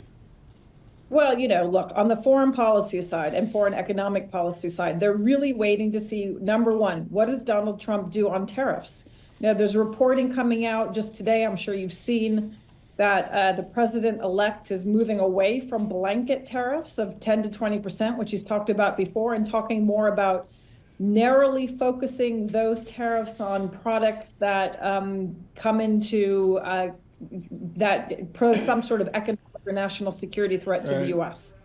Not clear what that means, but so people are watching to see what happens with tariffs, number one. Number two, they're waiting to see what happens with Russia and Ukraine. How does Donald Trump try to get a deal? Does he try to get a deal by putting pressure on Putin? Or does he pull the plug on Ukraine? And we've seen many different proposals, not clear where this president will line up, in part because there is a diversity of viewpoint across the people that he's nominated to key posts. Leslie, from the path from Wesleyan, you're too young to remember this, but the path from Wesleyan to LSE to Columbia, before your time, there was a thing called the Washington Consensus. We all can agree it's gone. It's like history. What's the new consensus? There isn't a new consensus. What we know is that the Washington Consensus is gone because it didn't work for everybody, right? Trump is picking up on some very legitimate concerns that led to very high levels of inequality, a loss of U.S. manufacturing job. Combine that with technological advance and change and AI, and we know that the old way of doing things is not going to deliver the result that Americans expect or want to see. And there's been plenty said about that, so they know what their interests are. People know that the past is not delivered for most people. But the new consensus is alarmingly unclear. And if you look, as we know, even the Republicans, there is such a divide within this party between those who really want deregulation, tax cuts, AI and technology to be left to really plow forward, and those who have a very different notion of how the U.S. economy should be governed. And we're going to see that divide played out in Congress. We're going to see it played out between the donors that have really supported Donald Trump and want to see a very different kind of China policy and economic policy than those in the MAGA wing of the Republican Party. So there is a lot of uncertainty ahead, and we don't know where the president is going to come down. It's interesting that on the H-1B visas, he came down on the side of the tech sector, of Elon Musk. He said, let those high-skilled immigrant workers who can prove their worth, the engineers from India and elsewhere. Yeah. And that gives us one really clear sign that this is a president who understands the importance of keeping the U.S. economy charging ahead. Yeah. Leslie, thank you so much. Don't be a stranger. We'd love to talk to you often here in 2025. Dr. Vinjamuri with the Chatham House, London. Paul, I was telling somebody at breakfast, at early lunch yesterday, I just don't understand the technology we're dealing. I mean, I was the last one to have color TV east of the Mississippi River. Going back. My family. Understood. We had the Zenith with the rabbit ears. Yep. That was into the 2000s. Oh, boy, that's good. Edon is out with a tweet of the day, no question. He's driving a Rivian, Yep. which I would just like to drive. I mean, it's a cool car. It's like, how do you get it? And he's watching us on YouTube in his Rivian. Really? Yes. He's got a tweet up. Okay, very good. Eden, this thank you is so bringing much for that. All the technology together. We're all over the place. It's like every day I'm surprised by this. Subscribe to Bloomberg Podcast. Get out front of this. And of course, Single Best Idea, we're out on YouTube Podcasts as well. We're on YouTube this 2025. Good morning.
Markets, headlines, and breaking news 24 hours a day at Bloomberg.com, Bloomberg Television, and the Bloomberg Business app. This is a Bloomberg Business Flash. From the Bloomberg Interactive Broker Studio, I'm Lisa Mateo. We've got futures pointing to a higher open. Stocks snapped a 5-day losing streak on Friday. We've got NASDAQ futures leading the charge up 0.9%, 207 points. Dow futures up 0.4%, 178 points, and S&P futures up 0.7% or 45 points. We have the 2-year yield 4.27%. That's little change. The yield on the 10-year 4.59%, and that is little change. The Bloomberg Dollar Spot Index down about 0.9%. Also have to point out the loonie on the rise. The Globe and the Mail reporting Justin Trudeau expected resignation. Yes, Mateo with up the loony. 0.9% at 143.07 against the dollar. Few companies making news. We'll get to UPS looking to offset those stagnating revenue of its package delivery business. It says it has a goal to double its $10 billion healthcare revenue by 2026. And sources say Italy in talks with SpaceX over a more than $1.5 billion deal in providing encrypted telecoms. And finally, sources saying Paychex in advanced talks to acquire Paycor. It's a smaller rival in payroll processing. Paycor, though, up 23%. That is your Bloomberg Business Flash. Paul and Tom. Lisa Mateo, thank you so much. Across this nation on your commute this morning, the one everyone in transportation is watching. No, Paul, it's not the build out in Newark. I know. Or what they're doing with JFK Terminal 1.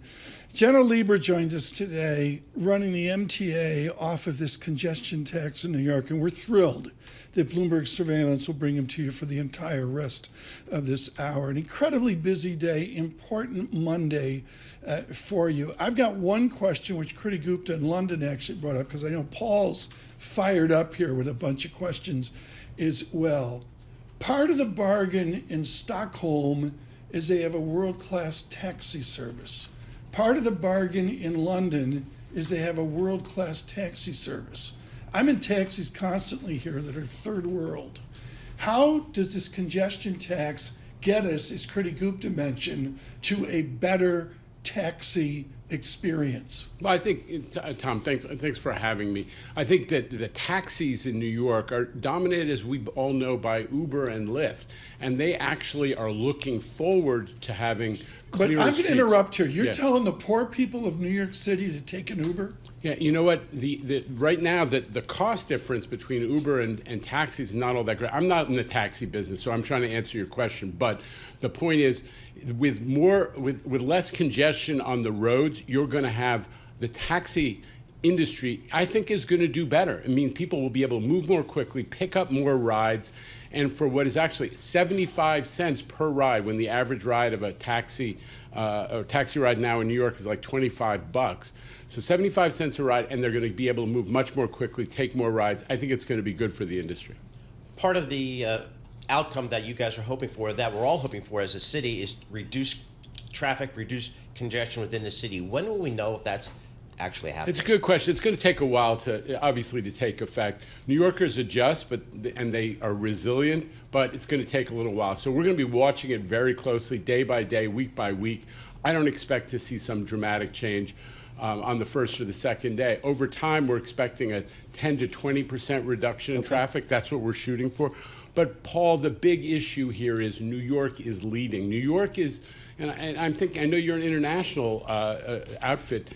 New York is becoming a 21st century city. We just did, 2 train terminals in the last couple of years. LaGuardia Airport, a total rebuild. It's #1 in the country. JFK is getting rebuilt. I know your Newark Airport is getting investment. This is about being a 21st century city where we don't spend all our time stuck in traffic. The business community has always supported congestion pricing under Mike Bloomberg's lead, in part because congestion and time spent in traffic is a tax on our economy. A lot of folks view this congestion pricing as simply a tax on consumers. Your budget is $19 billion, I believe, at the MTA for 2024. You need more money? That's what a lot of folks are saying. Listen, this is, as you said, this is 90% of the people who come to the central business district take transit. We're carrying 6 to 7 million people a day on mass transit. So, we have to pay a lot of people, and 80% of our costs is wages and pensions and benefits. No question, we have to pay a lot of people to deliver that service.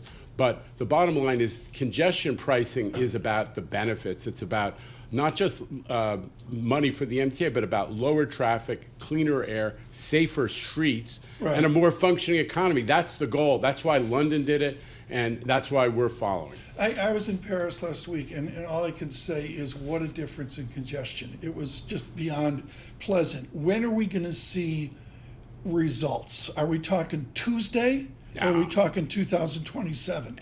Listen, I don't want to sit here and tell you I have a crystal ball. The bottom line is adjustments are going to be made. It's going to definitely take place over time. Let's watch it together. There's going to be total transparency on the MTA side. We're going to have a dashboard out for everybody to look at how many cars came in as compared to before the system went in, and how many of them are chargeable, and we're going to be monitoring it closely. Number one question I get is what happens, folks, for those of you across the nation and worldwide, the outer edge of Manhattan, north-south, is the FDR and the West Side Highway. What happens to those two important thoroughfares where I believe there's no congestion tax? Yeah, well, the idea is that these so-called excluded roadways that are on the edge of Manhattan, that people should be able to use them to get around the congestion zone. Listen, we always talk about drivers like they're the dominant reality. I know you guys take transit. 90% of people who come to the central business district take transit. There are only 130,000 people coming to the CBD who drive their personal cars as opposed to 1.5 million jobs. So I don't think that we're going to have some catastrophic traffic impact because a portion of those people do elect to take transit, or that people are avoiding the charge. I think we're going to see it all get baked in over time, but we're going to watch it closely, and we're going to talk to you about it. We have a new president coming in a couple weeks. Here you go. Really you're going tunnel, right? Exactly. No, just what do you think President-elect Trump will do, if anything, about this plan? I don't know. We got sued in every court from east of Mississippi. I was going to say, is there anyone who hasn't sued you? Yeah, but Lisa Mateo, are you filing this morning? Yeah, but you know what? We won every lawsuit because we did a 4,000-page study. The feds approved it.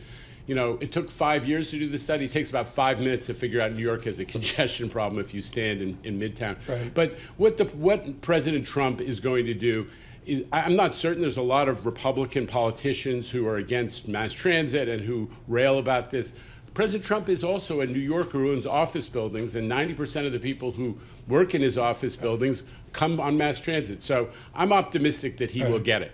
We are on Janno Lieber, CEO of the MTA, with us today for this extended block here. We welcome all of you on Bloomberg Surveillance nationwide in your commute and on YouTube. Subscribe to Bloomberg podcast, to say the least. I have talked to Mayor Adams not once but twice about a New Orleans experiment, I believe over in Europe, of free bus service for the poor.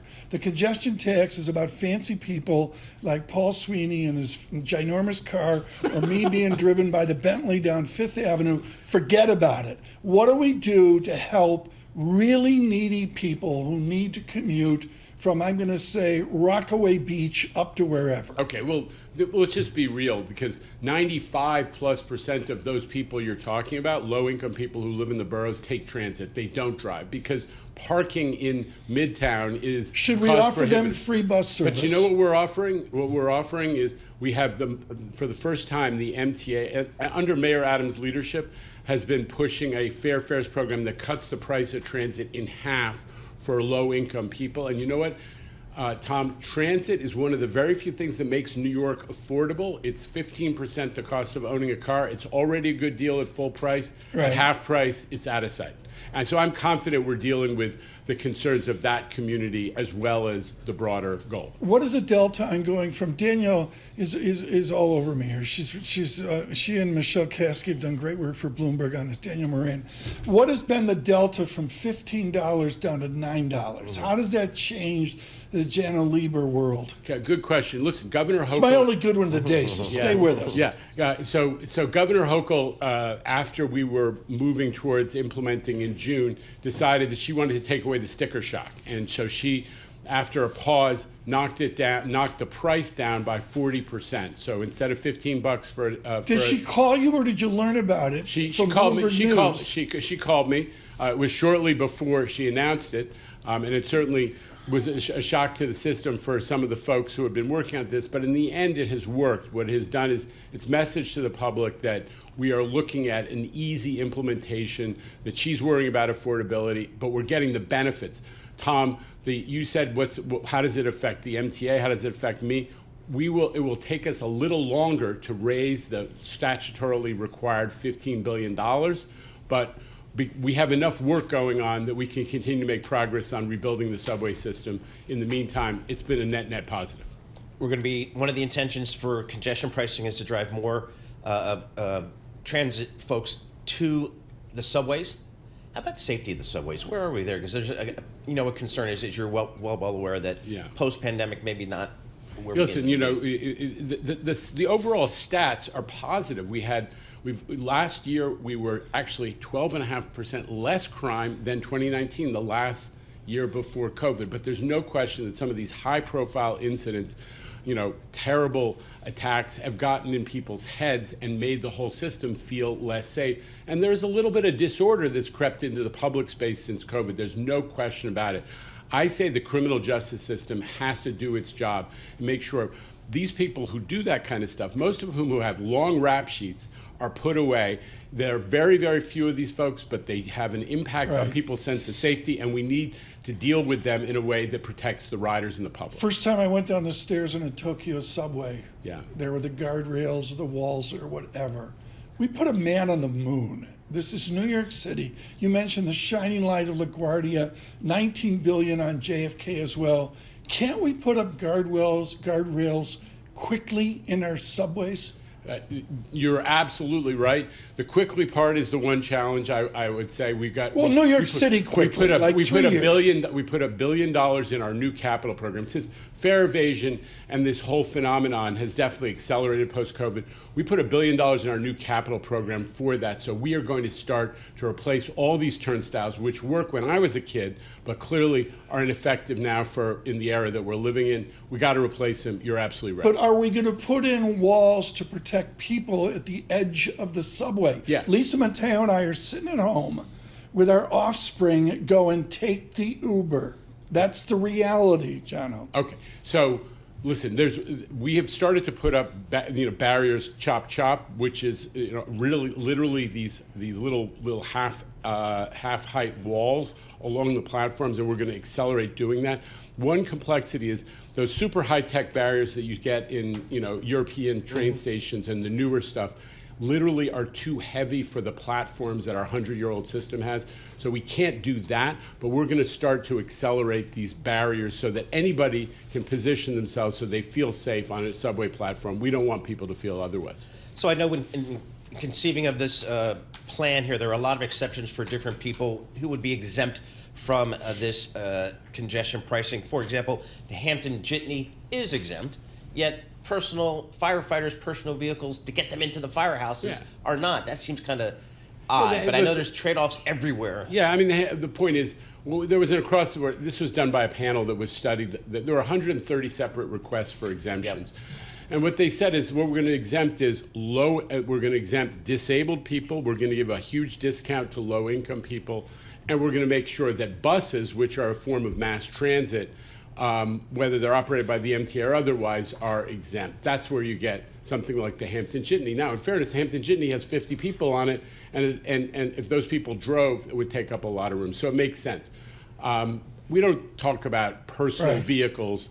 We're not going to choose who is special. The real goal here is to have people make rational choices. If they want to get their employer to pay them to drive in, that's fine. Mm-hmm. But that's not for the government to decide. The broad decision was what it was. But let's, today is really a historic day, and we ought to be focused on the fact that New York is back to leading, that we're doing what Mayor Bloomberg did in the old days, which is New York's a problem we're in the problem-solving business. We're dealing with our problems.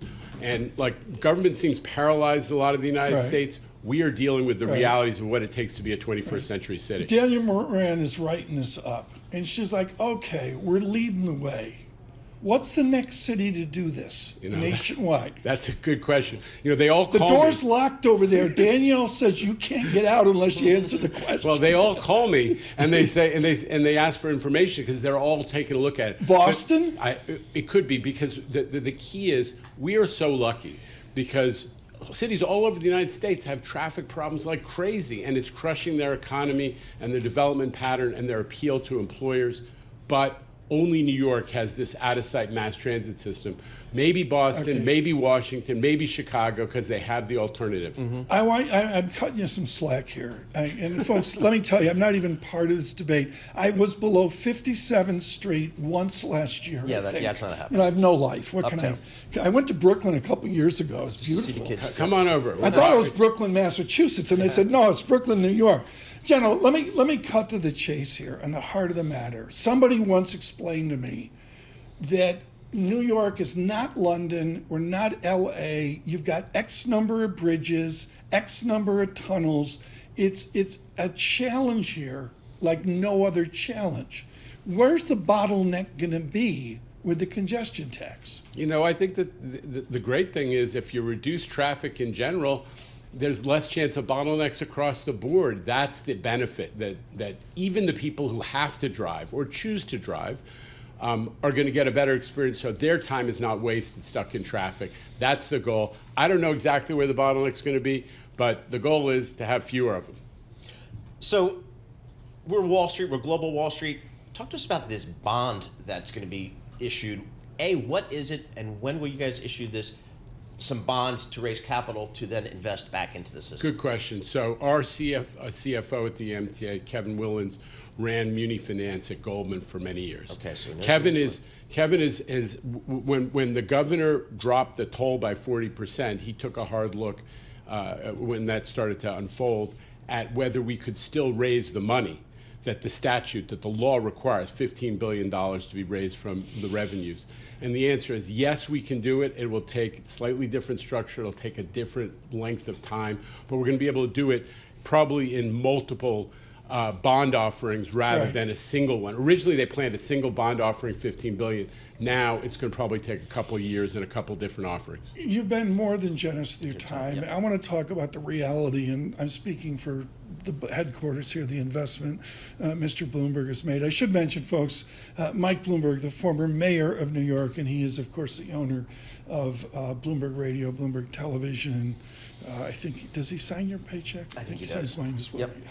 You know, it's just simple. We go up 3rd Avenue, and it's ruined. I got a bike lane, I got bus lanes, I got some kind of parking in the middle. Basically, we've taken 6-lane streets, 5-lane streets down to 2, and you're living it as well. I got an Amazon truck on the right and a FedEx truck on the left. Now everybody's going up Park Avenue because they can't get up 3rd Avenue. That's just my little soap opera. Yeah. How do we get rid of the parking issue? Peter Coy at the New York Times has been brilliant on this. How do we change parking so 3rd Avenue isn't a driveway? Well, I mean, listen, these are issues that the city of New York is going to have to wrestle with. You talked about how good your experience was in Paris, and Paris has done a lot to make it easier for bikes and pedestrians and to take away a little room for cars. That is part of the strategy that's been effectively followed. But I'll say this. Thankfully, the city's getting rid of dining sheds, which took up a ton of room. Dan Doctoroff was big on this. Yeah, getting rid of dining sheds. You know, we love our restaurants. They're rocking and socking after COVID, but we don't need to give out free real estate in the middle of the street anymore because people can't go indoors. This is not. So that is one factor. But I'm for more the bike lanes and certainly the bus lanes. If we can put 50 people on a bus who would otherwise be driving 50 individual cars, it's a net positive for the city, even for the drivers. So we're going to keep focused on a streetscape that works. But you know, it's still a work in progress, Tom. We're still learning. And coming out of COVID with the dining sheds, I think we got to make some progress. Sweeney demands we got breaking news here. Can you solve the New York Giants and the Jets? Can you do John's a Giants fan. I'm a Giants fan, and I stopped paying attention about 2 months ago. Well, there's some breaking news here. They decided this morning they're going to keep the GM, keep the coach. Joe Shane is GM. Brian Daboll is coach. They're going to be retained despite. We want the streets back to the way they were when Bob Dylan sang All Along the Watchtower. Janno, thank you so much. Janno Lieber, the MTA. Good morning to you across the nation. No reason to get excited. The thief he kindly spoke. There are many here among us who feel that life is but a joke. But you and I, we've been through that, and this is not our fate. So let us not talk falsely now. The hour is getting late.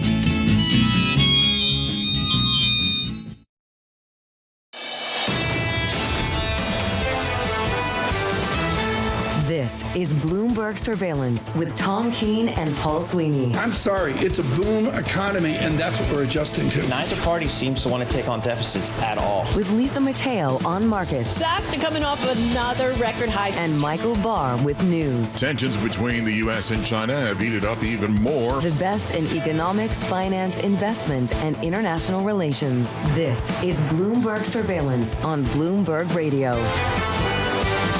Good morning, everyone. Tom Keene, Paul Sweeney, Michael Barr, Lisa Mateo. Thank you for the voluminous comments on Janno Lieber being with us of the MTA in New York. Wasn't sure how this play across the nation. Wow. Yeah. What a response across the nation. I mean, as he said, it is a historic day in New York City. It is. I mean, it's fundamentally going to change how a lot of people deal with, the center of Manhattan, Tom. I promise I'll go below 57. I'm going to go below 50. 57th Street here at some point. Just across the Bloomberg, the headlines here on the first Monday of the first full week of 2025. In Canada, Justin Trudeau to make announcement at 10:45 from Ottawa. We will have this, of course, Paul Sweeney and Alex Steele will be with you. We've got a prodigious ability up in Toronto and Ottawa and, of course, all of the provinces, and we'll give you full coverage of what do I say, suggested to be a resignation? Could be. That's the reporting I'm seeing. We see that. That's just across the Bloomberg here, 10:45 this morning. I think Ottawa, we're in the same time zone as Ottawa. I think so. I think so. I think we can go with that. Futures advance up 45 earlier. Janno Lieber of the MTA driving futures higher, up 51. The VIX 16.38. Bloomberg surveillance this morning and always were brought to you by IBKR. Financial advisors switch to Interactive Brokers for lowest cost global trading and turnkey custody solutions. No ticket charges, no conflicts of your interests at ibkr.com/RIA. Dan Ives to join us here in a bit. We'll start with Ed Ludlow's interview with NVIDIA's leadership. We'll have that tomorrow. Dan Ives here in about 10 minutes. But first we start strong with Lori Calvasina of RBC Capital Markets. Lori, up 20%, up 20%. How do you model up again? Well, thanks for having me, Tom, and Happy New Year. Look, I think you can't really do it from a valuation perspective. My valuation model is the most conservative one in our targeting process. But I do think on the sentiment side, we had an important development in December, which was that everybody got worried. And so we saw AAII net bulls fall from a range, that had been one standard deviation above the long-term average back in October. It stayed elevated as we got into early December, and it's pulled back now to the long-term average if you look at the 4-week average. And if you look at the weekly data point that came out last week, I think the bulls and the bears were basically at parity with one another. And that actually improves the setup for stocks going forward. So I think we can get there. I think you can also have earnings help drive the market higher. I just don't think you get it from a valuation expansion perspective. I think we've really done the valuation expansion that we're going to do in this cycle. Hey, Lori, how about earnings? How important are they going to be here? It seems like the Fed's not going to be doing too much heavy lifting for me in 2025. It feels like, and I can't imagine getting multiple expansion from here. So it feels like if any performance we're going to get in 25 is going to be earnings driven. Is that a fair assessment? I think you hit the nail on the head, Paul. And look, I do think earnings have some challenges as we go into this next reporting season, namely margin expectations have been coming down. If you look at the bottom-up sell-side consensus estimates, that's been underway since the middle of last year, actually, but it's continued as we look at these past few weeks. And if you think about, sort of the dollar, a stronger dollar typically causes downward revisions. And I know the dollar's been all over the place, and showing some weakness, at least last I checked this morning. But the 4Q strengthening that we had, that cake is already baked. So we've got to sort of see what companies say about that. And look, Paul, I've been doing this a long time. It always amazes me that when we go through these periods of dollar strength, I go in and, read earnings call transcripts, and companies, especially in healthcare and tech, like to blame weakness on the dollar, that everybody saw in real time, but nobody marks their models until we actually, get to the end of the quarter. But I think you've got some little issues like that. And I do frankly expect companies to keep the bar somewhat low, just that we do still have some uncertainty in terms of things like taxes and tariffs. So I think earnings are going to be good and solid, but maybe not a ton of excitement here in the very short term. I want to talk about religion, Lori, and that what I saw in all the wrap-ups of last year in this great bull market, take it back to Ben Laidler and Christmas Eve of, I believe, 2018, is the worship of free cash flow. The have-nots, the people that aren't trading at NVIDIA multiples, do they have a new religion to emphasize free cash flow growth? Or do we await that? Why aren't more companies saying we got to boost free cash flow? It's an interesting question, Tom. I'll tell you, it's not a big part of my process. And that may be because I'm sort of overly influenced by my small cap days, and I am a data nerd at heart. We've talked about that on this show before. But I will tell you that when I look at different databases and try to bring in free cash flow data, especially free cash flow estimates, it's really kind of garbage-like when you try to aggregate it up to the market level. So I'm not, to be honest, a big, sort of part of that philosophy. So, Lori, as we think about 2025, it seems like, again, 2 years in a row, we've had 20% plus returns in the S&P 500, in large part tech-driven. Quite frankly, it seems like this has been a tech-driven market for 15 years. Is tech going to be a leader in 2025? Does it need to be a leader in 2025? It's a great question, Paul. And if you actually go back, and I think it was after Trump's first victory, we went back and looked at sector performance in the 12-month period after that first Trump victory, that November election, and we found both financials and tech outperformed. So it doesn't shed a ton of light on the growth versus value trade at the sector level, but we did see growth stocks generally outperform in that period. And we've seen growth stocks, big mega cap tech type names continue to hang on to their leadership here in the aftermath of this election as well. And look, I think a lot of people want this market to broaden out. You can count myself in that camp. Yeah. That being said, I think we have to understand why we have had so many head fakes so far. And it is simply because the value part of the market, the rest of the S&P, whatever you want to call it, has just not put up superior earnings growth. And the Mag 7, it has been fighting back. And we see it in terms of near-term consensus expectations. They're still dominant, even though a ramp down is anticipated, and long-term earnings growth expectations are still sitting at big highs relative to the rest of the market, and that is sustaining the premium valuation multiples. Until you break that, and I think a hotter economy than what we've been expecting, like more like a 3% economy than a 2% economy, I think can help that value part of the market see earnings growth, move up, but we're just not seeing it yet. And so I think, to be honest, if I look back at my December meetings, this whole go with value broadening, it just seems so consensus right now, especially in the fact that the earnings growth dynamics aren't shifting. Lori Calvasina, this we will continue with RBC Capital Markets. Dan and I have scheduled to be with us if we can wake him up out in Las Vegas. A headline across the Bloomberg professional service: Trudeau intends to step down as Liberal Party leader. That from the Canadian broadcast company CBC. With that, the Prime Minister intends to step down as Liberal Party leader. Paul, the date calendar there's 10:45, right? Yep, exactly right. So we'll bring that reporting to you. We'll bring that to you here. And Lisa Mateo, of course, with a loony quote earlier, loony in a little bit, 142.80. Lisa Mateo on the loony there. Dollar Canada. On your dashboard. The loony. And we're speaking to somebody from the Royal Bank of Canada. It's just perfect. It's just all coming together. It's just all coming together. Lori Calvasina, I look at where we are, and what I'd suggest is sort of the zeitgeist now as everybody's pulling away. The last 5-6 days, I think like 365 days ago, we had the same thing going on. How do you interpret the pulling away we're seeing right now? People selling Mag 7, people lightening up. Yeah, look, I think there is a natural inclination to take some profits when you've had this frothy sentiment in place. And I don't think people realize how much the sentiment started to unravel, but there's been a big concern about valuations, and we've got a lot of uncertainty on the policy front. So I do think it makes sense to sort of retrace here a little bit, take some profits, and see where we need to redeploy in a bit.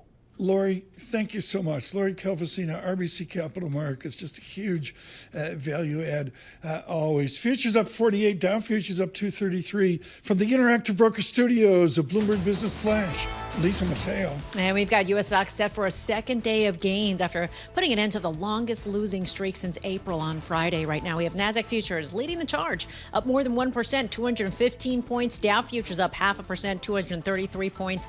And S&P futures up 0.8%. Or 47 points. We have the 2-year yield at 4.27%. That's little change. And the yield on the 10-year 4.61%. And that is little change. To currencies, we have the Bloomberg Dollar Spot Index down about 0.9%. The Japanese yen stronger. We had the euro up more than 1% at 104.11 against the dollar. The British pound 125.28 against the dollar. And Bitcoin up more than 99,000. Chip stocks rallying. Strong earnings from Taiwan's Foxconn up nearly 2%. Then NVIDIA stock rose on those results, but also in anticipation of the CEO's keynote address at CES in Las Vegas. Those shares up more than 2%. And finally, other chip companies. Advanced Micro Devices up nearly 3%. Micron Technology up more than 5%. And you have Broadcom up more than 1%. That is your Bloomberg Business Flash. Paul and Tom. Lisa Mateo, thanks so much. Program note at 10:45. Bloomberg Radio will take live the comments of Mr. Trudeau of Canada. The headline from CBC, he intends to step down as Liberal Party leader, an 11-year tenure as the 23rd Prime Minister of Canada. We welcome all of you across the nation. Good morning to Awaking Las Vegas as well. Last night he held court at the Rosina Cocktail Lounge at the Venetian in Las Vegas. Joining us, Dan Ives. It's CES. Dan, let me get right to it because of time. and it's just simple. Everyone there will be riveted by the leadership of NVIDIA speaking, and with Ed Ludlow tomorrow on Bloomberg. What are they listening for from Jensen? Look, it's really because Jensen's the torchbearer, the one that has the best vision of AI. And it's really Jensen talking about the demand outlook, what he's seeing, but more importantly, what we see over the next year in terms of the applicability for AI on consumer, on enterprise. I think that's really the key. This is really going to be the first sort of peak at what I'll say generational AI in 2025. So, Dan, out at CES, again, hundreds of thousands of tech people from all over the world come together to see the latest gadgets and the latest technology. I mean, literally, it's a global get-together. Is it all about AI this year, Dan? Because I feel like there's themes every couple of years. It feels like this has got to be an AI-themed CES. Oh, they might as well rename this AI in terms of this CES. Because, look, going to this for whatever, decades, sometimes whether it's drones or refrigerators that talk to you, things that are not necessarily going to be applicable en masse. It's the biggest tech generational theme that we've seen in 40 years. And that's why the other thing I'd point out is that I'd probably say 50, 60% of people that I know would never come to a CES are now coming because it shows the difference. What did you make of Microsoft's announcement Friday? They slipped it in. Sweeney was distracted. I was distracted. Only reason I knew about it was Lisa Mateo said, OMG, $80 gazillion on CapEx. Well, how do you fold that over to the Dan Ives optimism? It goes back to, what we've talked about on the show, for years. You're talking about almost a doubling of CapEx. So anytime people want to talk about fraud, valuation, they don't see it in their spreadsheets and sitting in the bears in their cave. It comes down to AI, CapEx from big tech. And what that shows is it's 10 p.m. in this AI party. It goes to 4 a.m. This thing's staying through 2025. That's why you continue to own big tech. Dan, I kind of joked to people that maybe 10 years ago, maybe a little bit more than that, the CES show, the electronics show, really became the auto show with some gadgets around it. The auto industry just really took over in terms of, because of all the technology that's going in cars today. Where is the auto industry? Where's the Teslas of the world? Where's the EV presence at CES? Look, I think that's obviously been toned down over the years, but I think, but it doesn't necessarily mean it's not there because it's really ultimately going to be about autonomous. And when you think autonomous, that's AI. So that's sort of my view in terms of where we see that on the auto side. Okay, I want to talk financials now because, you have your Saturday morning thing. I'm sitting at the kitchen table like my mother, reading Barron's. And I've got my mimosa in my hands. Okay, full disclosure, as in the third one. What can I say? And I'm looking at Andy Soro, who's really quite good. He's gifted over it. Much of the run occurred late in the year, thanks in part to the bullish drumbeat of Wedbush analyst Ives, the loudest dressed man on Wall Street, whose recent calls on Apple have been as wild as his outfits. Dan, I'm hearing this shade from Andy that your 300 plus call, whatever, on Apple is shade. What are the financials that get you to the Ives $5 trillion outcome? Yeah, and look, we love Andy. Look, I think it all comes down to the street is underestimating what this upgrade cycle is going to look like. I think okay, but that's product. I don't want you to do product. I want you to put on a gray suit with Oxford shoes and tell me what the financials are going to be, Dan Ives, to get you to the Dan Ives nirvana. Look, I think some of the parts, if you start to break this down, you're essentially going to have a services business that could be called 100, it's called 125, 150 billion, generating free cash flow margins of 40%. That alone lets the services piece is worth $2 trillion, just as a services business. You sum of the parts that with the hardware business, where I believe EPS ultimately is going to be up, low double digits, then you're looking at a combined valuation that's well over $4 trillion. Paul, $59 billion pre-pandemic. Granted, it's getting old. We're modeling out this year a double to 118 billion on Apple, a double on free cash flow. That, folks, was financial talk from Dan Ives. Get one more in here, Paul. Hey, Dan, what I think a lot of investors now are thinking about with AI is, all right, what's the next thing? How do I play this? What's the next derivative play for AI? You know, NVIDIA's already had its run. Maybe it's got more to go, certainly. But for those looking for the next Dan, Paul's iteration, just looking for a stock idea. Exactly. Would you lay one out? It's Paul. It's software because that's going to be the theme in 25. The use cases from Salesforce to MongoDB, of course, the Messi of AI, Palantir, Elastic. You're going to have this is going to be a massive year for software on the use case, and I think that's really going to be fun. And also remember, with Khan done at the FTC, M&A is going to massively accelerate. That's going to be a huge theme. Did you really shut down the Rosina bar last night at the Venetian? Look, that was the rumor, but I won't confirm or deny it. Okay. he's getting ready. After CES, he goes to the Orange Bowl. Down Penn State, Notre Dame. Penn State, Notre Dame? Yeah. Is that this weekend?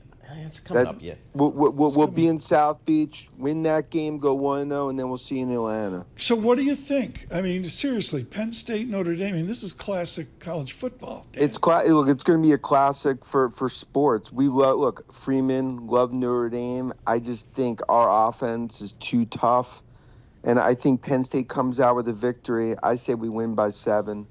Did you see where they tipped over the press box of the Nittany Lions Stadium, like they're putting up the Dan Ives press box? Exactly, doing some big renovation there. It's a $700 million innovation. It's the best stadium in the world. Are you writing the check for it, Mr. Ives? No, it's we're going to have the Sweeney box there. It's all in the next 2 years. Okay, well, very good. Problem. Dan, go back to bed. Dan Ives from Las Vegas at CES in preparation for Ed Ludlow's interview tomorrow, the Jensen Wing. It's in your hour tomorrow, right? Yes, it 11:30. is. We'll bring that live And again, Mr. Trudeau, I want to say Pierre Trudeau. That's how old I am. His son, Justin Trudeau, at 10:45 this morning, scheduled from Ottawa. The headline is Mr. Trudeau from CBC intends to step down as Liberal Party leader. I'm stepping on Michael Barr, I'm sorry. With our news in New York City, here's Michael Barr. Thank you very much, Tom. Paul, Lisa. In New York City, congestion pricing is here in Manhattan. The chief of the Metropolitan Transportation Authority says traffic is flowing freely at normal volumes and there haven't been any exceptional incidents. MTA head Janno Lieber sat down with Bloomberg Radio just a few moments ago. The bottom line is congestion pricing is about the benefits. It's about not just money for the MTA, but about lower traffic, cleaner air, safer streets, and a more functioning economy. That's the goal. That's why London did it, and that's why we're following. MTA head Janno Lieber, motorists driving into the zone south of 60th Street in Manhattan will now pay $9 during peak hours. A major winter blast of snow, ice, high winds, and plunging temperatures stirring up dangerous conditions across the U.S. central and southern states all the way to the East Coast. Washington, D.C. is in the path of the snowstorm and it has shut down schools today. Global news 24 hours a day, whenever you want it. With Bloomberg News Now, I'm Michael Barr, and this is Bloomberg. Tom, Paul, Lisa. The headlines coming fast and furious this first full week of 2025. You've got the Trudeau intends to step down as Liberal Party leader. We'll have that at 10:45 Wall Street time. And the new headline, Paul, Trump says his tariff policy won't be pared back. Futures up 50, they're now up 30. That may have had a little bit to do with it. Maybe, yeah. So we'll have to see. I mean, there's a lot of uncertainty as to how aggressive President-elect Trump will be with his tariffs outright, or are they just part of some type of negotiating strategy vis-a-vis other trade policy with other countries? We do international relations through this January, of course, into the inauguration. We will really focus here on the politics and the international relations of these turbulent times. There's a headline. I'm sure it will move markets. Just out moments ago, Mr. Trump says his tariff policy won't be pared back, different than some of the zeitgeist this weekend. Futures up 31, Dow futures give back. They're up 300, up 83. NASDAQ up 0.7%, and the VIX 16.49. We are on YouTube. Subscribe to Bloomberg Podcasts. Good morning.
Markets, headlines, and breaking news 24 hours a day at Bloomberg.com, Bloomberg Television, and the Bloomberg Business app. This is a Bloomberg Business Flash.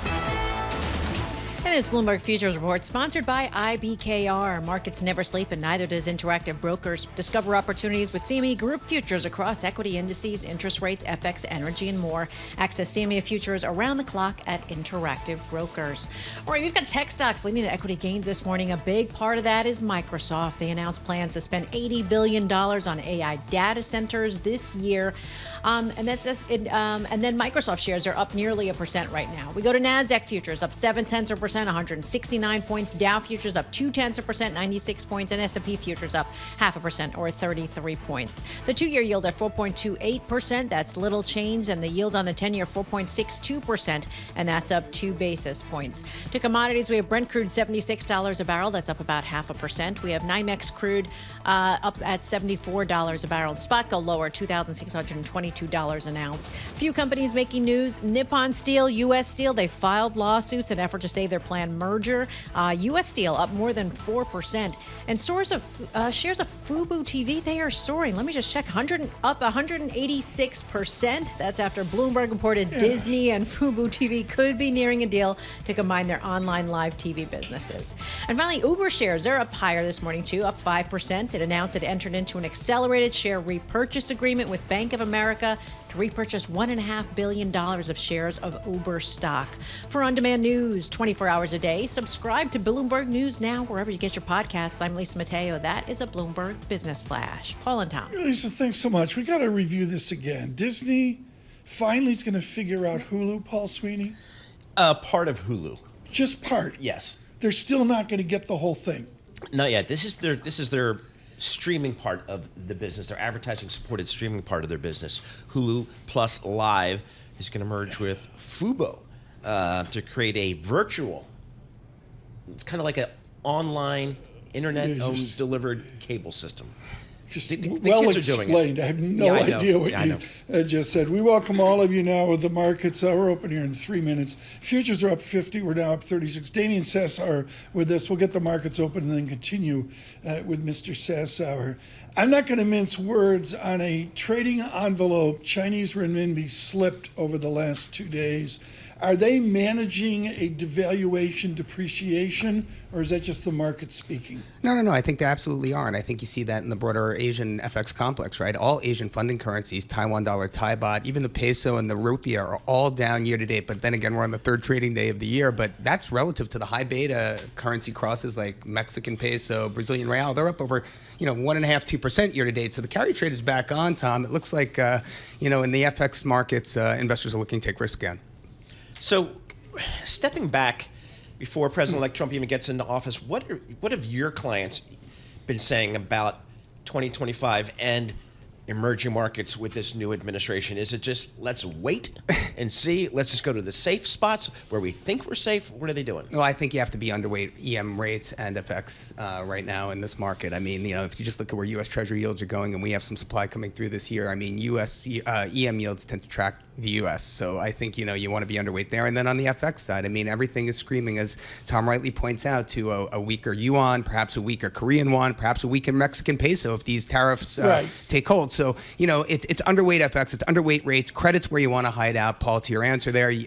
Credit spreads tend to tighten after a U.S. election, such as like we've seen. It's done so 5 of the last 7 years. U.S. presidential elections. So if EM spreads stay tight, U.S. financial conditions stay under control, EM credit should continue to deliver in the new year. We've got a minute to the market opening. Damien Sassower, the last time you were in, I heard a more cautious Damien than I've heard in very much ages. so. Yeah. And if that's the case, how do you determine an unraveling like Ecuador ages ago or Stanley Fischer's 1998?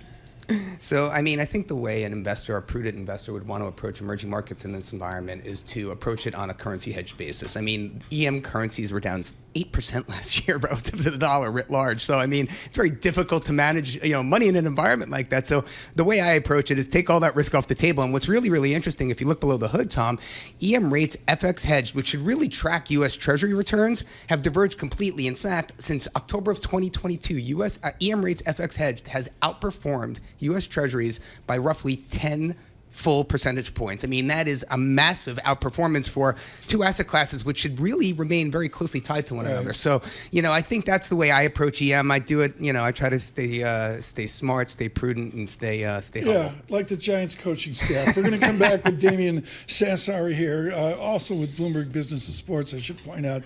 We'll talk to Mr. Sassower about some of the seasonal variations that are out there. Paul, I got green in the screen. I guess I'm trusting. Yep. I got NASDAQ up a Jensen's stick. I know. It's people are putting CES. that risk trade back on CES. Las Vegas. It is literally more than 100,000 people from all over the world. Every language is being spoken. It's like 100. It's like bigger than NAM or bigger than a plumber's huge. conference. It is big. It is big. And like you said, it's all they're AI. back.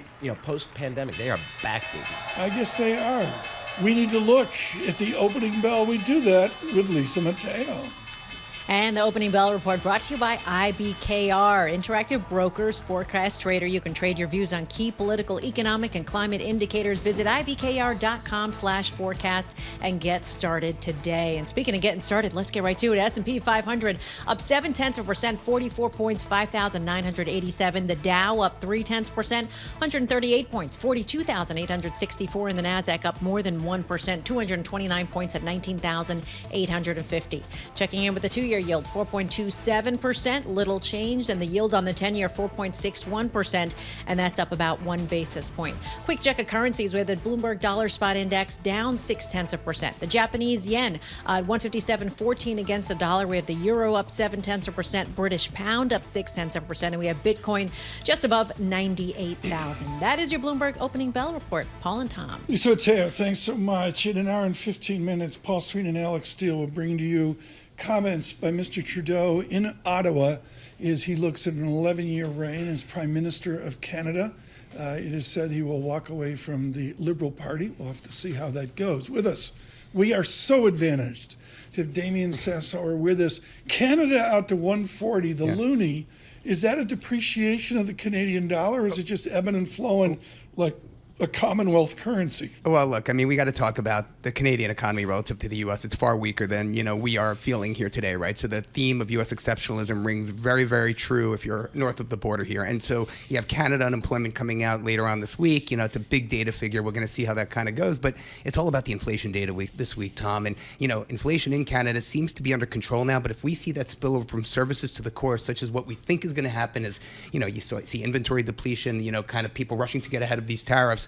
Canada could really feel some pain here. So we expect more cuts from the BOC. You have to ask my colleague Will Hoffman in BI. He covers Canada. But, President Trudeau leaving throws a little bit of political uncertainty into the mix as well. So, all bets are off, I guess. All right, that's our trading partner to the north. How about to the south, Mexico? What's the call these days? It's interesting. Again, first 3 trading days of the year, the peso's up 2.5% already, Paul. If these tariffs don't come through the way, I guess it originally envisaged, the peso was very weak last year. It really got killed. So maybe there is some room for it to bounce back here and bounce back pretty sharply. So it's not like the real. The real is, there's inflation, there's a fiscal twin deficits in Brazil. It's a very different beast. Mexico's a lot more control, under control, so to speak. I got time for one more question. Yeah. And I guess we should do Vanderbilt Commodores? We should do football. I mean, we should football. We should do football. We should how's talk. rotisserie going? Funny you should mention the fantasy football champion 2024-25, Damian Sassower, who look at you. took the big trophy home this year with a really terrible team, but managed to do it. It was Josh Allen. Your Buffalo Bills did it for me. Josh Allen, he was just an animal. I think he should win the MVP this year. I mean, no one's been more valuable to their team. I mean, look, Lamar Jackson, he's the Michael Jordan of the NFL this year, but I put my money on Josh Allen to win it all. Line up the Super Bowl here. What is the path you see there among the varied teams? Well, I'm going to get Michael Barbeck in here because his Detroit Lions looked pretty damn good last night, so I have to kind of go with that. But, it's funny. I don't know if look, it's tough to bet against Patrick Mahomes and Andy Reid and the Chiefs, but, I do like the look of the Ravens this year. I do. And I think they're a tough team. I mean, they've got Derrick Henry. I think that they can surprise, perhaps. Who knows? He's a beast. Yeah, he's a beast. But look, again, Vanderbilt Commodores. I mean, let's talk about NCAA college hoops. We're 1 loss. We beat LSU. We're 1-0 in the SEC. It's time to party. Are you really the worst four? Damien, I got 30 seconds. Are you really moving to Lisbon? All right, really? So we did have a family trip. I'll give you this one story, 30 seconds or less. My wife left her laptop in Sevilla on the way in the airport on the way to Lisbon, and I can't tell you, they drove her laptop. It's 5 hours by car from Sevilla to Lisbon. Back and forth for my wife. I mean, so the Spanish people, unbelievable people there. The Portuguese, obrigado, for very wonderful hosts. It was wonderful to be there. I loved it. I mean, no place on the planet where I can see the sun rise in the morning and set, from the same view. It's awesome. It's great. Madonna, Damian Sassower, they're all in, all Lisbon. All right, next trip. Damian Sassower, thank you so much, and thank you for all you did for us last year. I'm sure it's going to. I'm watching dollar more than anything, folks. This year, you look at equities, bonds, currencies, commodities. I'm in the land of Sassower right now, looking at currencies. The Dow up 148 points. VIX flat 16.13. A very busy morning coming up. Comments from Justin Trudeau at 10:45. From New York City on YouTube, this is Bloomberg Surveillance.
Markets, headlines, and breaking news 24 hours a day at Bloomberg.com, Bloomberg Television, and the Bloomberg Business app. This is a Bloomberg Business Flash.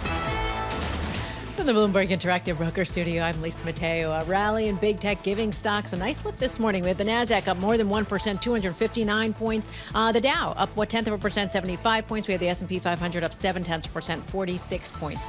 We had the 2-year yield at 4.28%, little change. The yield on the 10-year 4.62%, and that's up 2 basis points. The dollar trimmed its losses after President-elect Donald Trump said his tariffs policy plan, it won't be pared back. We have the Bloomberg Dollar Spot Index now down about 0.5%. Shares of NVIDIA up more than 3.5%. That's ahead of its CEO's keynote address at CES in Las Vegas. We have other chip stocks on the rise as well. We have AMD up more than 3.5%. Micron up 10%.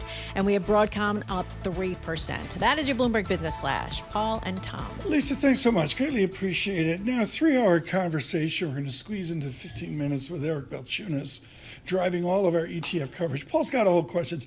I'm going to go to one. I think my basic study is the fees on ETFs are wicked small. Boston talk, wicked narrow. Yeah. How does Wall Street survive if everybody's going to the Balchunas world? Well, there's going to be, as I said in my second book, there will be blood. It's going to get rough out there.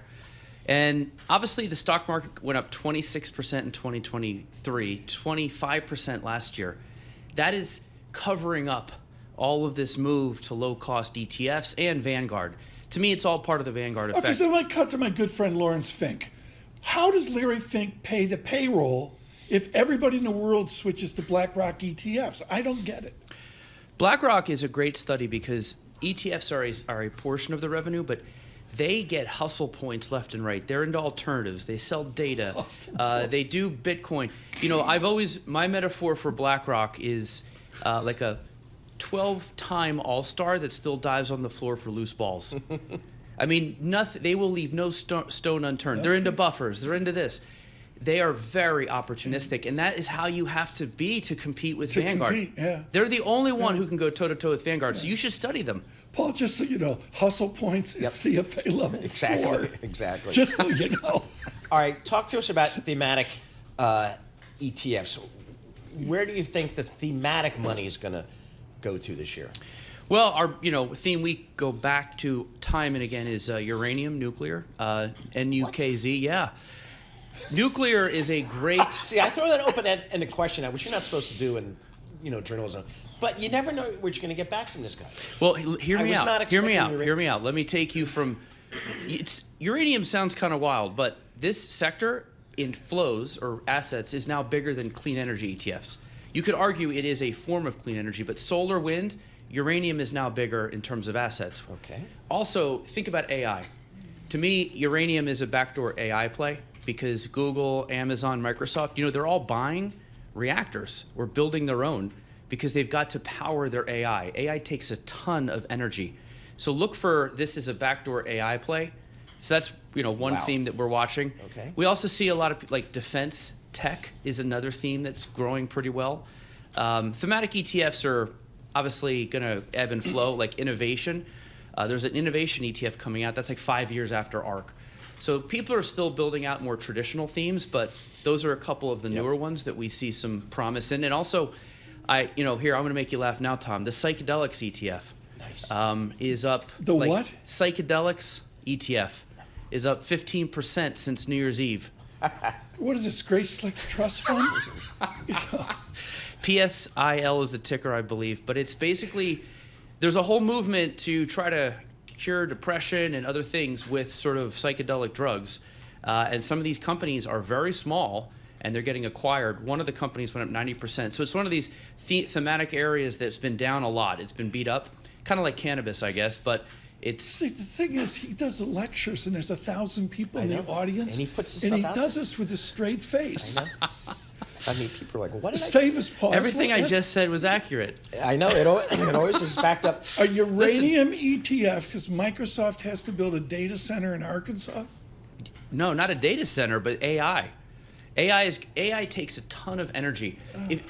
Look, if you're out there listening and you're like, this is nonsense, Google, Amazon, Microsoft, and AI reactors. Yeah. They're buying and building these reactors. The other thing is there's been a couple reactors reopened in the U.S.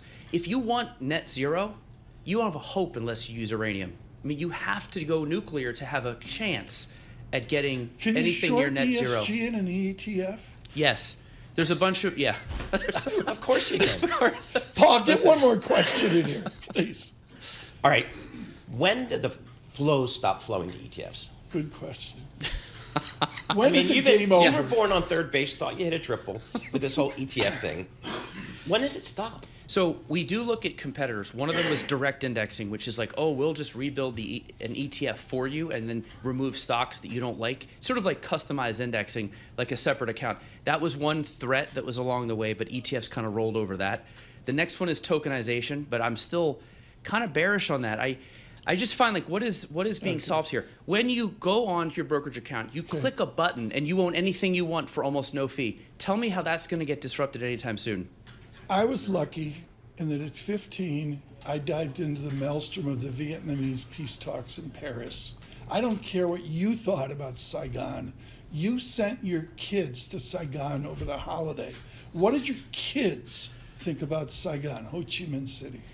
My 13-year-old in particular, well, I went with them. I mean, I didn't send them alone, but everything is out in the open. Like, people have their shop right in front of their house. There's mopeds everywhere. There's telephone wires. It's just very raw and real. That was the big takeaway here. Also, the humidity. We are 50 years from the end of the war, which I think is 1995 in World War II talk.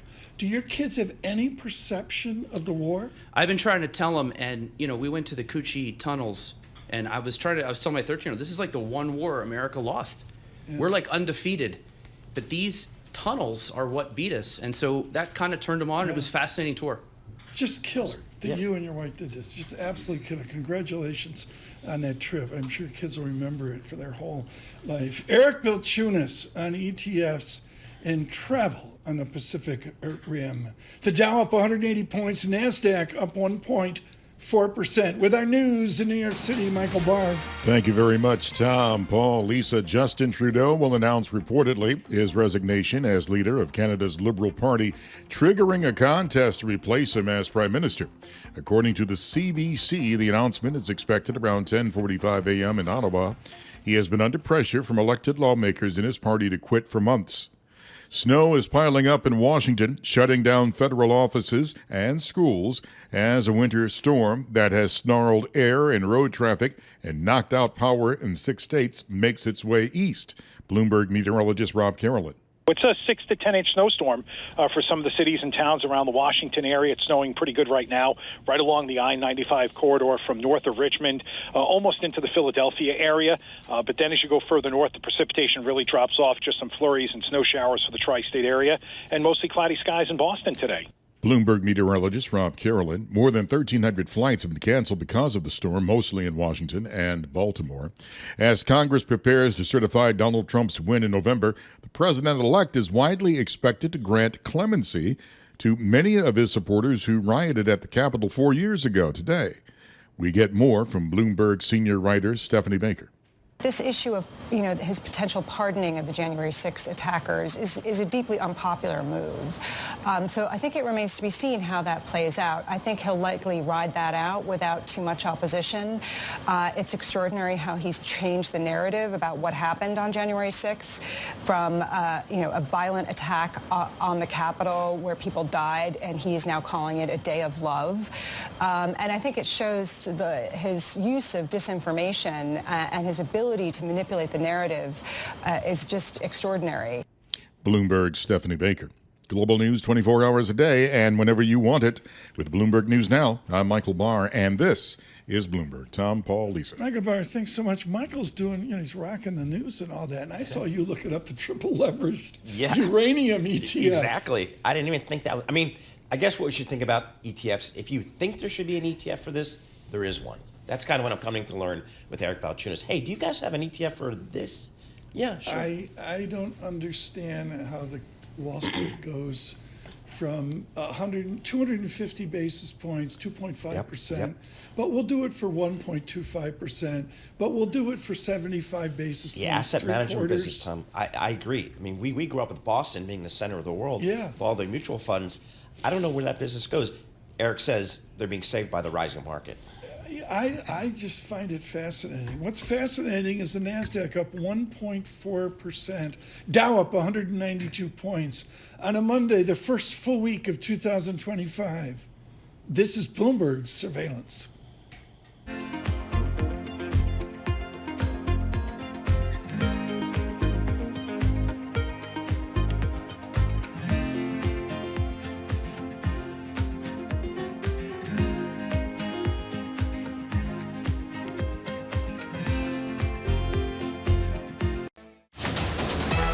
Markets, headlines, and breaking news 24 hours a day at Bloomberg.com, Bloomberg Television, and the Bloomberg Business app. This is a Bloomberg Business Flash. In the Bloomberg Interactive Broker Studio, I'm Lisa Mateo. Stocks advancing on this first full trading week of 2025. We have the NASDAQ leading the charge up more than 1.5%, 307 points. The S&P 500 up more than 1%, 60 points, and the Dow up 0.4%, 206 points. The 2-year yield at 4.28%. That's little changed, and the yield on the 10-year 4.62%, and that's up about 1 basis point. The Bloomberg Dollar Spot Index down about 0.7%, and we have Bitcoin up just over 101,000. Stocks on the move. Fubo TV, it's up 124%. Walt Disney Fubo TV nearing a deal to combine their online live TV business. That's what sources are saying. And then you have shares of payroll processing company Paycor. They're up 23% after a report that Paychex and advanced talks to buy the company. And finally, U.S. Steel up 5% after it filed a lawsuit with Nippon Steel to try and save their merger. That is your Bloomberg Business Flash. Paul and Tom. Thanks so much, Lisa. Greatly appreciate it. Goldman Sachs out earlier this morning. David Miracle, thank you for bringing this over to us. Non-farm payrolls, 160-ish consensus. Goldman Sachs comes in light, 125. They're looking for a weaker number. But Paul, what's interesting is they forecast unemployment edging up to 4.3%. Okay. When do we get, is 4.5, 4.6? Is that like edge of 5-ish? It feels like, it feels like you have to have a 5 handle, maybe. I'm not sure. We'll have to see. Okay. Quickly here, and we're really featuring her commitment to Bloomberg's excellence, and she was excellent. She showed up as an intern. I'm like, what a machine. She's still here. Smart as Agata. Tatjana Dare joins us. Macro strategist, MLive. The dollar. How do you fold in Audrey Child Freeman's world of the dollar into looking at equity markets this year? Well, I think people are still expecting both of them to go up. Typically, you'd see them being negatively correlated, but for now, the drivers behind the stocks and the dollar are painting a positive picture for both, because it does rely on economic growth, which is expected to boost stocks, and the same factors are expected to boost the dollar. So for now, it hasn't been that much of a headwind, but earnings expectations are higher. That is true. We're expected to grow in the double digits for the S&P 500 in 2025, and the dollar strength persists, will become more of a headwind for the equity market. Is the Trump trade still a thing? Yes, absolutely. And I think we could see that in our latest Pulse survey, where the majority still expect U.S. exceptionalism to boost stocks and dollar. And that is based mostly, on Donald Trump's policies via growth, okay, I got a minute. lower regulation. Great. But on January 21st, when the inauguration's over, then what? Then we'll see what we probably saw today, right? With a lot of stories being leaked, and it moves the markets, and then comes Trump and denies it, and the markets move. I got to go to somebody less important than you, but I'm sorry. Tatjana Dare, thank you so much. Macro strategist at Bloomberg. He's walked in from 64th Street, joining us now. Third Avenue update. No change whatsoever. Just get the lanes of traffic that are blocked by. Tom asked the head of the MTA this very question. I know. I heard the answer. He was working for you. Just enforce the existing traffic regulations, and you could cut traffic by 75%. Thank you. Do you look at your Easy Pass bill? Marty. You'll notice I'm wearing a scarf. This also doubles as a noose when I do get my Easy Pass statement. In honor, John, seriously, of your coverage of transportation in the Bloomberg 11th Real World, we thank you on this. Janno Lieber made very clear this historic day. It is historic day. It's an historic day. Let me mark it on my John calendar. Tucker, thank you so much. There's a lot coming up. Alex Steele, she's boning up on her Quebecois from Ottawa. Mr. Trudeau will be with Alex Steele and Paul Sweeney here. Important comments here in less than an hour. The Dow up 230 points. Mr. Hendricks. I can't get no relief. Businessman there to drink my wine. Plowman dig